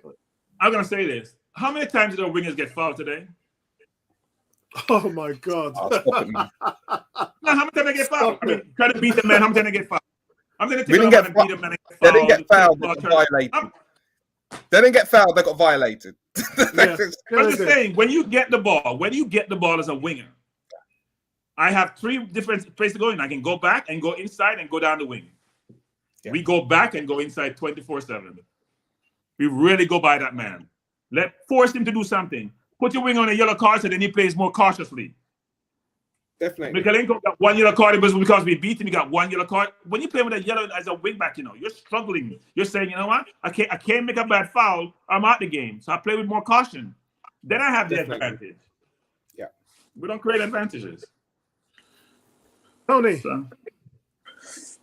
Okay, so I made my point about the Odegaard situation and everybody getting a bad ride. A couple of things that have been coming into my head is I called it in our show to review the transfer window. You have an opportunity to win the league. Yeah? And this is where we've been failed, in my opinion. You look at the bench and you go, who can change the game? Because we're going to have games like this where you're like, somebody's not performing, or 2 or 3 players. All you need is a drop off of 2 or 3 players. Drop off 2 players is enough, actually. Yeah. Drop off of 2 players is enough. If you do not have the necessary cover to complement and improve your team, or at the very least match up to the quality that you're seeing, you're going to be in trouble. And quite frankly, this is like yesterday, everybody's laughing at Chelsea because Mudryk came in. He looked mustard in the first game where he comes on as a substitute. He starts his first game, his first home game, and boom, he's off at half-time. Let's all laugh at Chelsea because Mudryk ain't performing. He's had a terrible debut home game. Give him time. Well, sorry, but Jorginho came on and was pretty much ineffective for 20, 25 minutes, however long he was on. If you didn't actually say so, I wouldn't even know he was playing. Yeah, me too.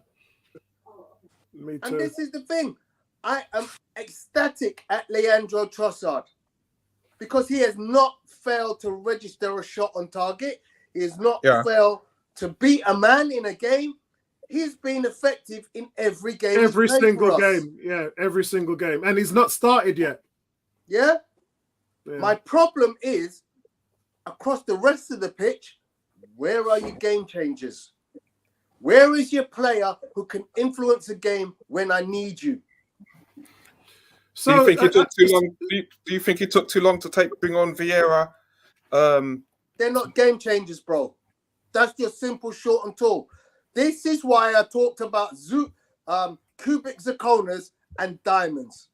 My friend, I break this down for you. When Arsenal went in the shopping window, this transfer window, they looked at diamonds. They went big, yeah. And they looked at diamonds, and each of the diamonds was 100 million. And they went, that's not our shopping area. So what we'll do is we'll go in the shop and we'll buy a couple of cubic zirconias, yeah? And we'll try to make them look like diamonds. Harris is expensive, Tony. Harris is expensive, Tony. Harris is expensive. Everything is expensive, yeah. In a year where Chelsea spent 600 million, Arsenal spent 52. No. That's not true. That's not true. In the last window, they spent 300. We spent 52. In a year, we spent over 100 million. Oh, my bad. Yes, we spent over 100 million. I've been spending money. I'm Stan Kroenke today. I've been spending money. Yeah. I bought the City players. So I spent over 150 million, over 160 million. So here was my frustration. Apollo last week said to me, but where are all the midfielders?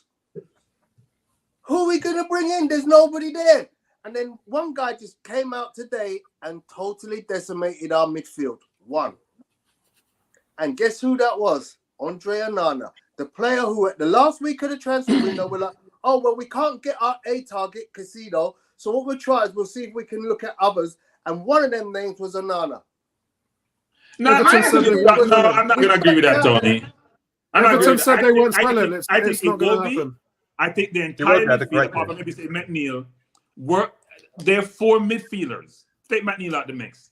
Were all over the pitch today, chasing us down, putting a leg in. Onana was very good, but I'm not going to say he's one player. I think Iwobi's ball decisions today was he utilized the ball very well. He's been excellent all season. For the last season and a half, when he moved to midfield, I could see Iwobi coming back playing Xhaka's position.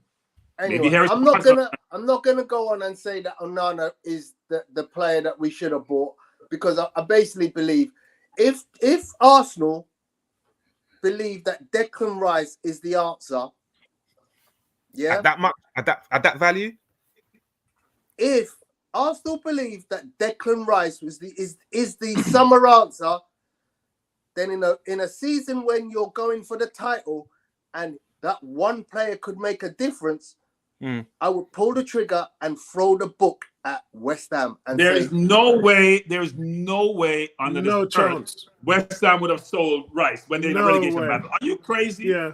Talking about 100 million plus over 3 years. Tony thinks we can turn up at someone's front door with money and get away with any player. It don't work like that, Tony. Hold on. I hear what you're saying, though. Is that not what Chelsea just did? Yeah, nobody in the world is doing what Chelsea's doing. But did they just do it? They've done some madness, bro. Hold on, Vincey. Before I go to Vincey, I just watched the video. Every Thursday, Premier League managers give conferences to the media to tell them what's going on into the weekend. There's a clip on Sky Sports News now where every manager was addressing Chelsea in the transfer market. You know what Jurgen Klopp said? He said, I'd like to give you an answer, but I need my lawyer with me first. Because what Chelsea are doing is pure skullduggery. No. People are scratching their heads because they don't understand what Chelsea's doing. So don't compare us to Chelsea, man. No. The most important thing for any team is staying in the Premier League. Even if I lose 100 million on Rice and get 0, it's staying in the Premier League. Yeah. So it doesn't matter what you give me. You give me 200 million, I'm not selling Rice. Not happening. No, they're not selling No Rice. way. Rice, Vincey, before I come to you, Vincey, Rice leads the league in passes intercepted, duels won, and tackles. Imagine a young English player leading the Premier League in 3 categories. Vincey, you got the conch. Okay, so Tony does make a very good point because he's asking the poignant question which you can't ignore. You're going for the league, okay? You are going for the league right now. So the question is, with those stats that you've pointed out, okay, you don't want those stats on the bench, okay? You want those stats starting your team alongside a Partey. So he's asking a poignant question. If you need that to go and get the title this season, why are we not going to get that? So Vincey, because the transfer market doesn't work that way. You don't always get what you want. No, of course you do it for Chelsea, though. The transfer market. Don't talk to me about Chelsea, Tony, man. Why is it because they're an anomaly. What they've done, what Premier League team has ever done what Chelsea? Not even City has done that. It's not an anomaly because Man City have done it. Not even City have done that. Chelsea have done it. Chelsea have done it. This is the Premier League. I'm not getting into that, Tony. I'm saying they've spent 600 million since last summer. Never, ever has that been done before. Ever. You cannot use a black swan, one in a million years event, to be the example for anything. Chelsea's not the example. Say Man U, say Man City, say Newcastle in today's environment. You cannot use Chelsea as an example. That's why they've talked about so much. Come on, Tony. They're not the example for anything. Guys, we're not saying it's the example. Guys, we're not saying it's the example. I think we're taking this out of context. We're not talking it's the example. The question is, we are going for the league, okay? At a time where you know what, it's going to change next season, okay? So you have to ask yourself the question on that point, getting the player that we need in the midfield, the center of midfield. Okay, you can't use the analogy that the transfer window doesn't work that way, because the transfer window is the transfer window. Period. You make the decisions, you make the acquisitions that you need within that time frame. So I do want to have the question that Tony's asked answered. Why doesn't Arsenal go out and get that player in the midfield that's going to make the difference? We went and bought Jorginho. Okay, I just want that question answered, because there are players out there which we'll be debating and saying, okay, you know what, this club's not going to release that player, or there's nobody out there. But there are players. And we all said today, okay, he's his first game here, and no one heard Jorginho's name mentioned today. And I believe he will make a difference at some point. However, if Partey's missing for any period of time, I just want the question answered. Why haven't Arsenal gone out and get a player of that caliber? I mean, I want to carry on that conversation, because ultimately, you know, Stan, you're making the assumption that only Declan Rice is the only target Arsenal could possibly or should ever go for in midfield. Yeah. So all the midfields in the world, across all the different countries in the world that we could possibly have snatched a groundbreaking midfielder from. Yeah. We went out and we sourced. We went, okay, here's our target. Declan Rice in the summer. And if we can get him, we'll get Caicedo in January.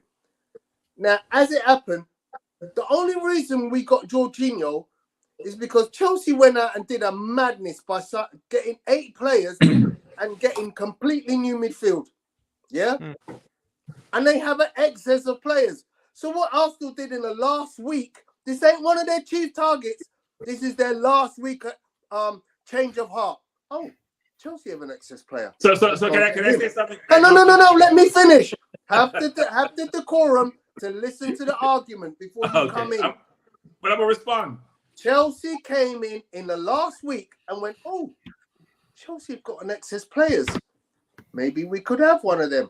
Instead of saying at November, remember this, or December, who's our chief target for the January transfer window? Because remember this, Liverpool bought Cody Gakpo in December. Yeah? They bought Cody Gakpo in December. And that's how the transfer market January, yeah, they bought him before the window even opened. So that's you make your intentions clear. Yeah. I would tell the club I want your player in January, and you go and pay the money. Yep. Now, listen to what I'm saying. Arsenal's intentions. Declan Rice, I want that player. If he's my primary subject, I want him in the next window. What am I going to do to supplement my team if I lose one of my key backup central defenders? What am I going to do if I lose one of my key central strikers? Because I mentioned this midway through the game. Eddie Nketiah has no backup. Yeah? Bertram, when you come in, please address this question directly to you. Who is Eddie Nketiah's backup in the Arsenal team? Because as far as I'm concerned, he has no backup. He does have a backup. More importantly, Thomas Partey has 2 backups. Sambi Lokonga and Mohamed El Neni.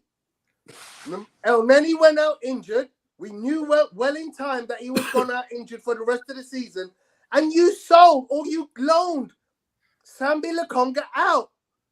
So by traction, you've lost both your cover players. And now all of a sudden, let me think. My primary target is unachievable. Who's my secondary primary target, Bertram? I'm asking you directly. Who is Arsenal's secondary primary target to Declan Rice? Because if you're going to tell me, oh yeah, we always had Jorginho in our view site, I'm calling bullshit. The country is yours, my sir.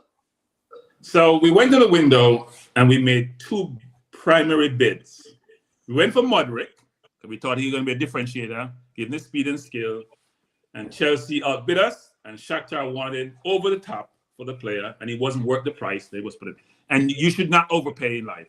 If you're going to buy a house and it's too much, you say, you know what? I love it, but I'm not overpaying you. Secondly, and you guys need to forget this. We went for Caicedo. We thought he was the elixir, the Thomas Partey replacement, and or Xhaka replacement. We went for him. We put in 60 and up to 70 mil, and they said no. Just like our West Ham would have said for Rice, they said no. And you know what? Some people say it has damaged our relationship with Brighton because they told us no when we went back. So they probably won't deal with us going forward, even though money talks. So we went for primary targets totally, both out wide and in the middle. We didn't get them. It happens in life. Yeah. Secondly, as it relates to the center forward, we have Jesus, who got injured and may come back in 3 weeks. And you're right. And Nketiah was the backup, but he's playing like a first stringer.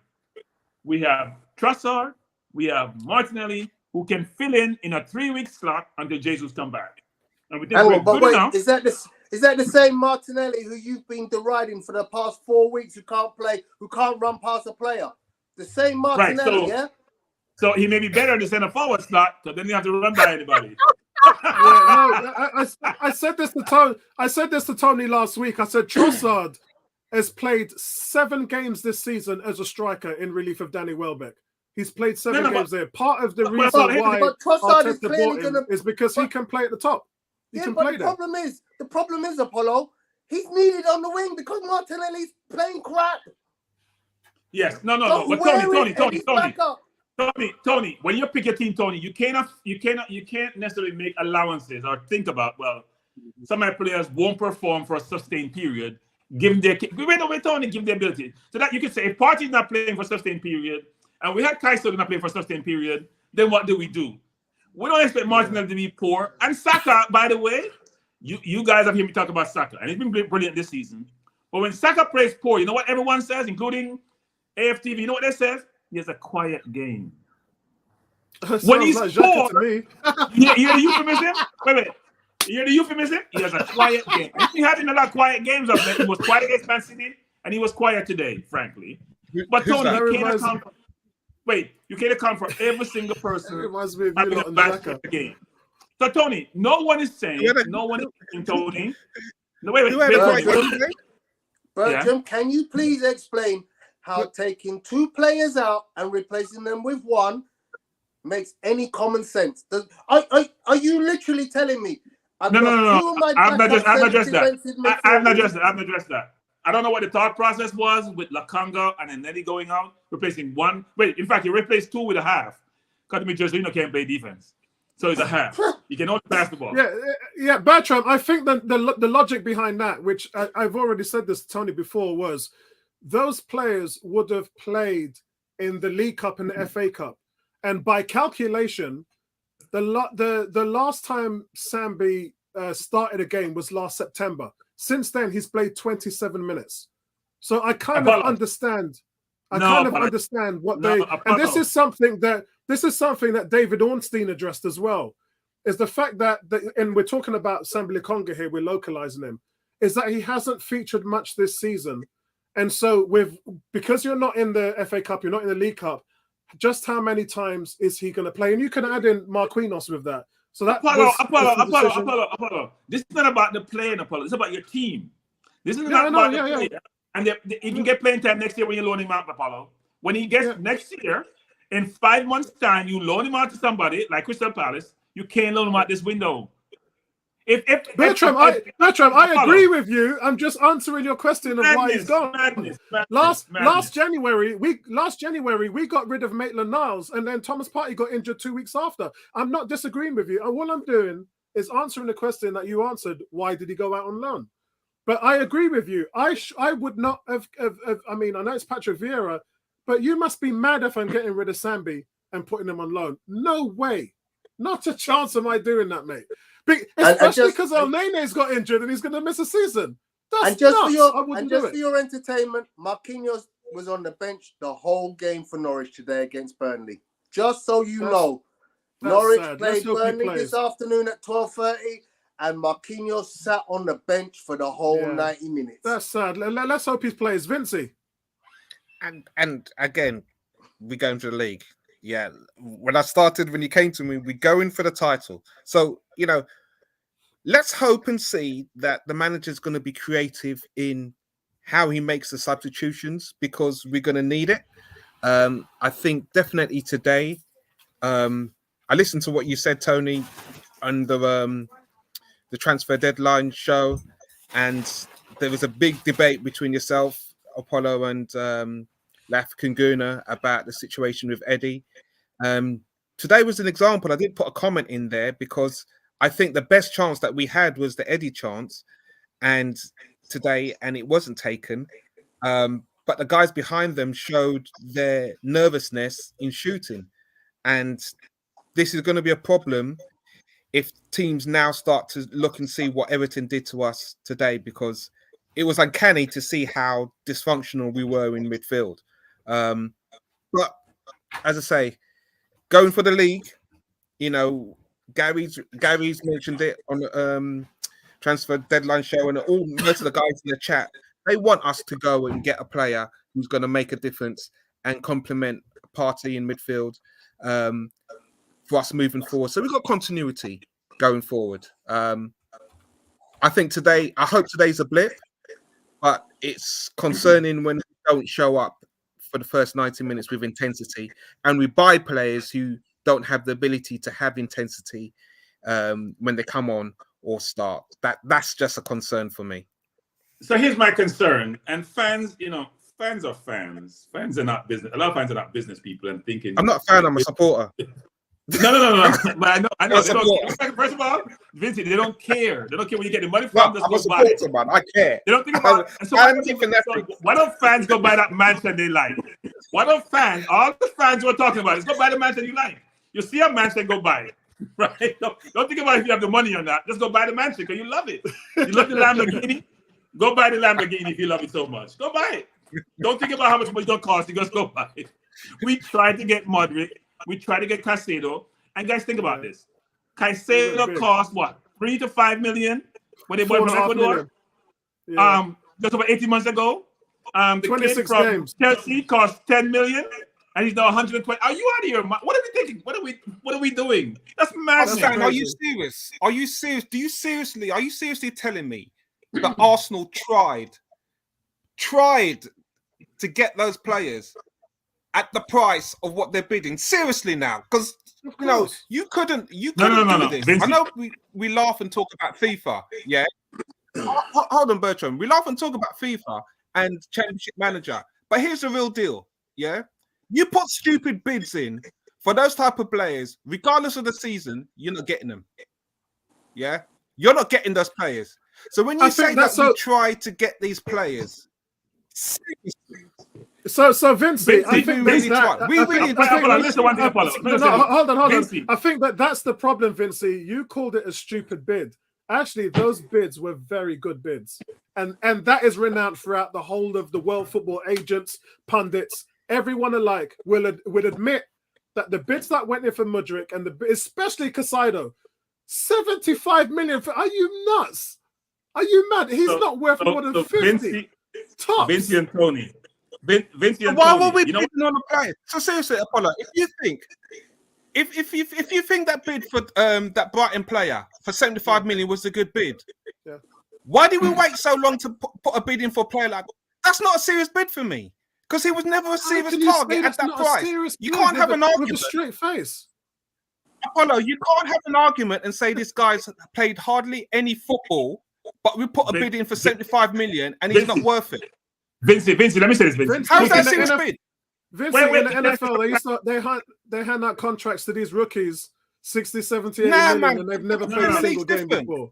You can't. You're buying potential, Vinci. You're buying potential. So let me say this, Vinci. You go into a window with a budget. So the budget 100 million. You spend 20 for Strasbourg already. You spend 20 for the kid from Poland. What? Wait, and you have to say 60. Wolves and say, you know what? Liverpool 2-0. And you say, you know what? I may have excess money. I may go over my limit, my budget, which was the Caicedo money. But I'm not going to spend 200 because I don't have it to spend. I stay within FFP bounds. And I'm not giving anybody a 10-year contract, so I can get rid of them after 2 or 3 years. I have logic about how I operate. I'm not changing my operating model. That's what happened. So the view that fans who keep saying go spend where you don't have, I'm sorry, I'm not buying that view. I can't. Yeah, but Bertrand, why are you leaving it the consensus? I mean, seriously, you're talking about fans. You're saying about fans not being realistic about the players that we're going for and the prices. You're going in the last week or last days or transfer windows for these players. You cannot keep taking this argument and saying to fans and supporters, do you know what? Actually, do you know what? You're not being realistic. You can't do this. Vinci and Tony and wait. You know what's mad? That in 2023, we're here in Brighton. Let me say it again, Brighton, 2 hours from London, turning down 70 million. Let me repeat that again. So you guys are not thinking about this way. No, I'm thinking about it, bro. Right? I am. Turning down 70 million pounds for a player they bought for 3 million. Yeah. I'm they're right. Repeat. Yeah. No, but they're right to turn us down. You know why?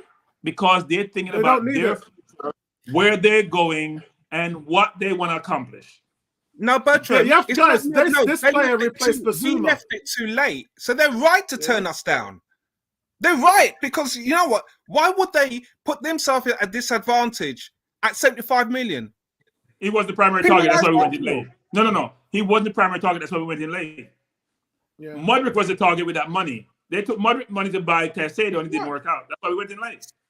Right. So Chelsea went in for Caicedo for 55 million. That was probably just about what he was worth. And Tony, Chelsea couldn't get Caicedo, Tony, by the way. Chelsea spent 30 million, couldn't buy Caicedo. But do you reckon if they paid 75 million at the time, they put that bid, do you think they put 75 million, he would have gone? No, because Brighton was pretty adamant that he weren't going anywhere. That's why they sent him home. Okay. Shout out to Fat Freddy, guys. Big shout out to Fat and Freddy in the chat. Says, hi, guys. My head dropped when the team was changed at 0-0. We contained them, but lost a shape. Rebuying players, it's not about the value, but the washing money in the laundry Premier League spin and rinse league. It is. I mean, like I said, every team has a budget except for Chelsea. And do they really? They're spreading their costs. If Arsenal really have a budget, we spread our cost over Pepe, and supporters are going crazy because they're saying he's not worth the money. Yeah, and the person who done, Vinci, the person who done that isn't here anymore. He's been sacked. Chelsea didn't spend 100 million this window. Chelsea didn't spend 100 million this window, you know, in terms of accounting rules. No, they did. Yeah, they did. No, they did. Yeah, they did. No, they did. No, on the FFP, over £100 million went out of their account this window. No, on the FFP, no. You guys are confusing cash with accounting. Don't get confused. But your point is, they didn't spend. They did spend. They did take the money. The money came out. But Tony, you missed my point, though, Tony. I'm dealing with you use accounting rules in terms of what you're dealing to be spending, Tony. Accounting rules, which is FFP is my barometer. That's what I'm working with. FFP is what I'm working with, and I work backwards from FFP. I could spend 500 million. So long as I'm only depreciating the asset 100 million, I'm good. Creative accounting. That's all it is. No, it's not creative accounting. It's real accounting. No, it's real. It's creative. But it's creative the way how they've done it, because we did it. Well, it's creative. What they've done is creative. Creative accounting means that you're cooking the books to me. They've been creating how they think about it. But Vinci, exactly. There's a risk to this. Which is, you know what? If the players don't work, guys, UEFA said it's a loophole which they're going to close. Big time. Europa said it's a loophole which they're going to close. HMRC has loopholes. I used one when I was in London. They have loopholes too. The loophole is there to be taken advantage of. And Bertram, if you think about it, Chelsea did that before with Lukaku. Look how young they bought Lukaku, and they shipped him out to different clubs, and then bought him back, and then done it again. So they've done it before. This is just the length of time that they've done on this contract. The long-term contract, we haven't seen anyone give anyone in the Premier League these type of contracts. 7 years, 8 years. They're trying to spread the payment out. Yeah. They're trying to spread the how they depreciate the asset out over an 8-year period. So if you buy a player for 80 million, it's only 10 million that's depreciated on your books. And he can't go nowhere. Yeah.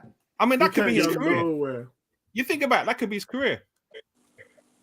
8 years. Yeah, exactly.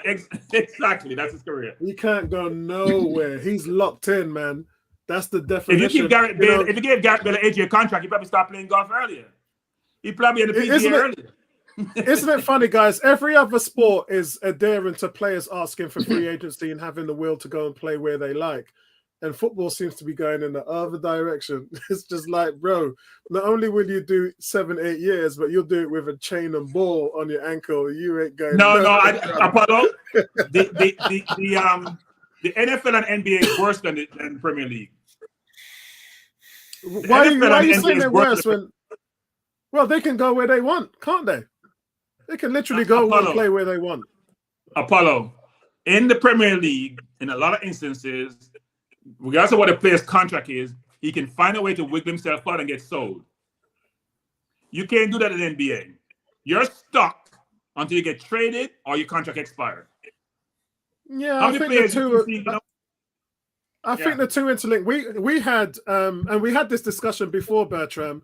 You know, we had the best left tackle in football, Trent Williams, Silverback, who said, "I'm not playing another game for Washington." You see what happened to Casado last week when he issued the Instagram message and saying thank you for the memories, Brighton. Brighton said, "Sit your ass down for 2 days till the transfer window finishes, and then turn up at training. We can fine you more than you're earning." Yeah, you know what Trent Williams said? No, that's not a good example. You know what Trent Williams said? He said, "I'm going to lose 13 million from the Redskins at that time to earn 25 million for the 49ers," and that's exactly what he did. No, but Trussard the best example. Trussard say, "I follow with the coach, get rid of me. I'm not playing." He had 6 months left on his contract. He had 6 months left on his contract. Caicedo went back to training. He didn't hold out. He didn't say, "I'm not playing." But that's what I'm saying, because he had 2.5 years left on his deal. Trossard had 6 months left on his deal. He was going anyway. But using the Trent Williams analogy, and I'm saying, if the player said, "I'm not playing for you again," they're not playing for you again. They get sold. Yeah, they don't want to lose. Because I think Trent had 2 years left on his deal, and he was like, "You can franchise me tag, you can do anything." He sat out the whole year. Exactly. Guys, never earned a penny. Do you know what? I actually think, you know what, we bemoaned the result today, and it's frustrating. We didn't perform across the board, but I think it's a good wake up call, because now they need to sort themselves out. I don't agree the long contract is a way to keep the lid on agents. The long contract is to spread out the payments or the amount you depreciate for the assets to stay within FFP guidelines. Yeah. I don't think the long contract is just about agents. Yeah, agents will still be on the scenes initiating things to move and, cajoling to move and find a way to push players, because those are only going to get paid is when players move and the teams pay them. I think it's about Chelsea being cute. No, and people don't want to follow Chelsea's model. I'm telling you.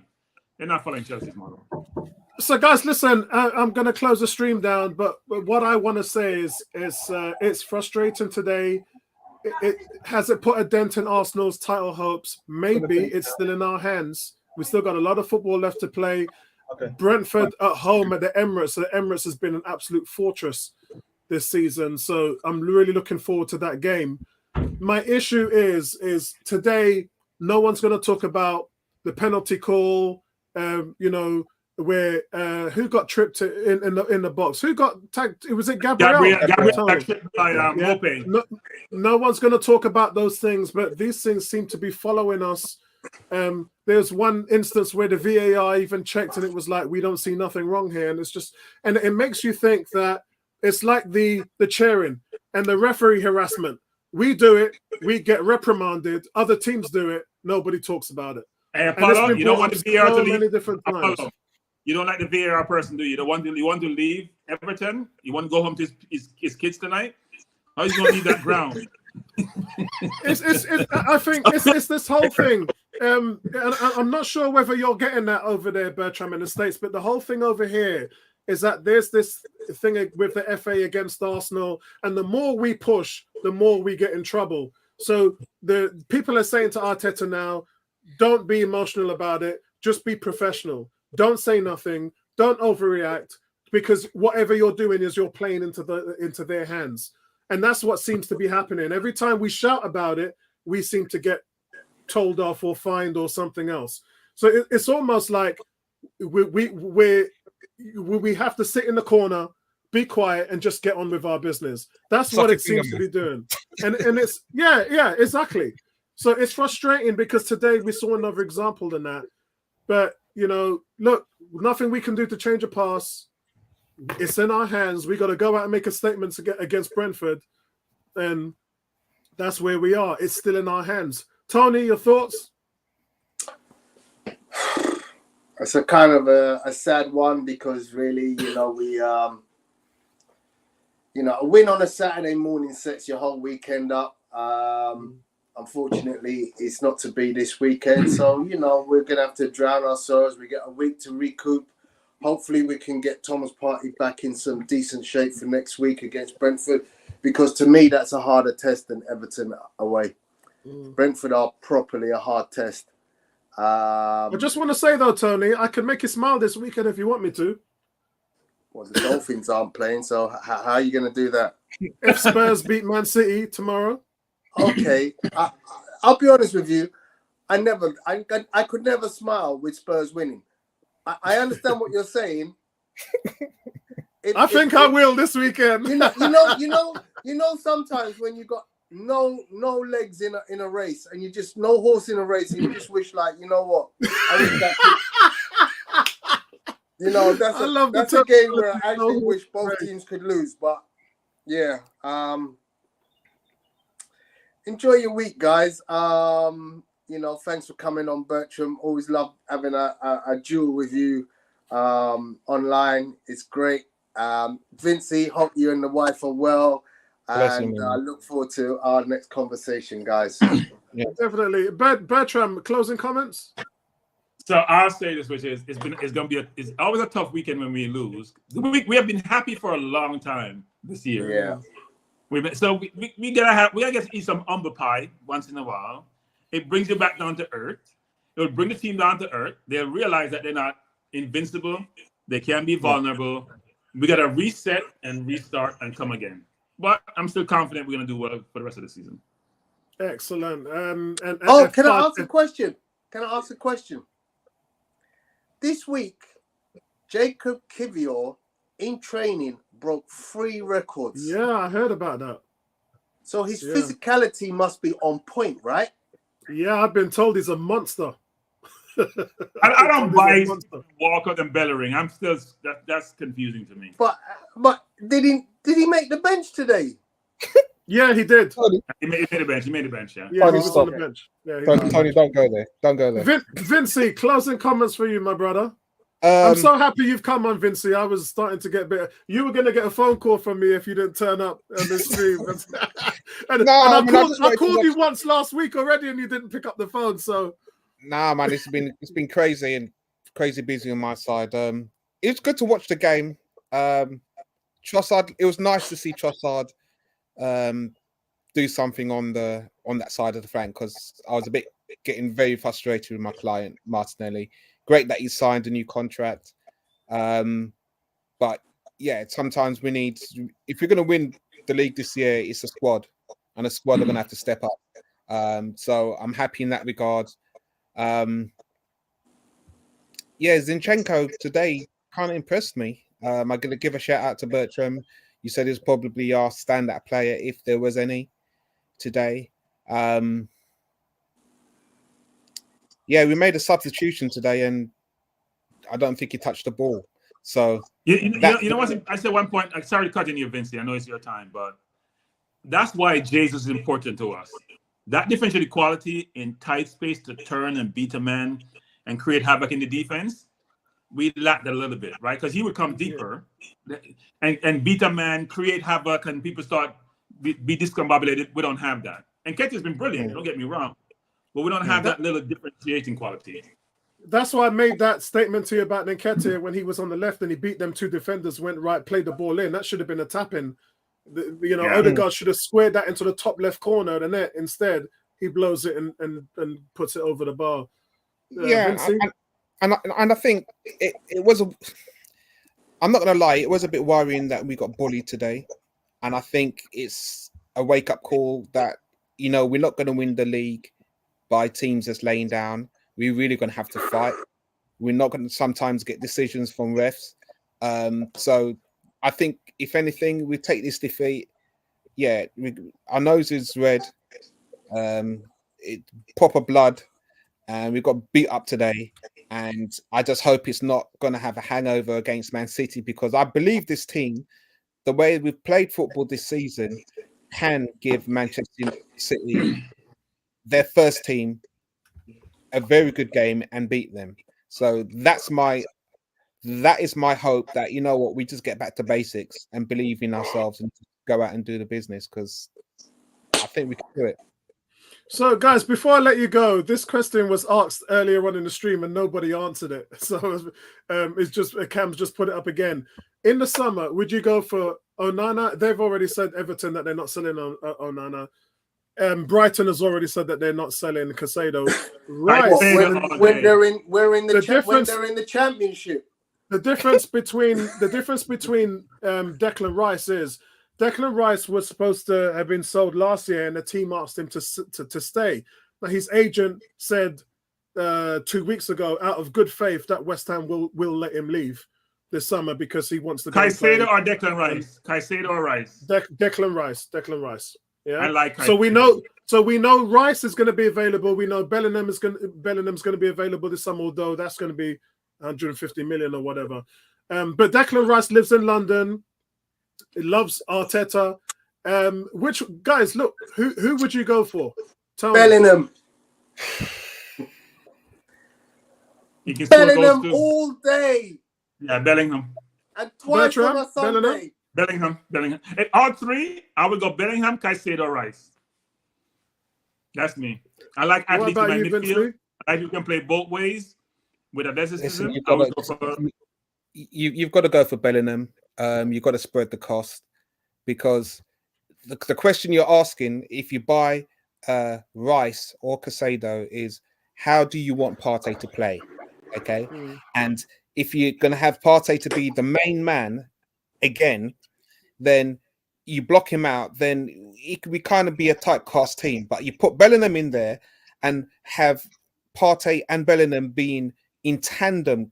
They both go both ways. Okay. Yeah. Allows your number 8 to be functional across the whoever you put in there. Dynamic. Spread the cost, Arsenal. Edu, Stan, you're listening to me. Stan? Yeah. You listen to me, get it done. Yeah, I have to agree with you guys. Deal done. I'm not messing about. Spread the cost. But you know what? If we buy Bellingham, he's not a 6. We still don't have a replacement for Partey. We've got rotation though. We've got rotation in that midfield. That's the key thing, and that would allow our number 8. No, I agree. But I'm saying we still don't replace. We don't have a CD. CDMs. Great CDMs are hard to find. They are. Great CDMs in football are hard to find. Because you want that player. If you're gonna buy a Rice, we need that player to be able to score goals. Bertram's still holding on to Frank Kessie. All right, guys. Listen, it's better than Jorginho to me. Yeah, I agree. I agree. Guys, listen, have a wonderful weekend, man. And look, this defeat does not impact Arsenal's title hopes. We're still 5 points ahead of City with the same amount of games played, and City play Spurs tomorrow. So listen, lift your chin up. It happens. I'm surprised it hasn't happened before. So this is how it is, man. Enjoy your weekend, guys, man. And peace out, everybody. I'm going back to bed.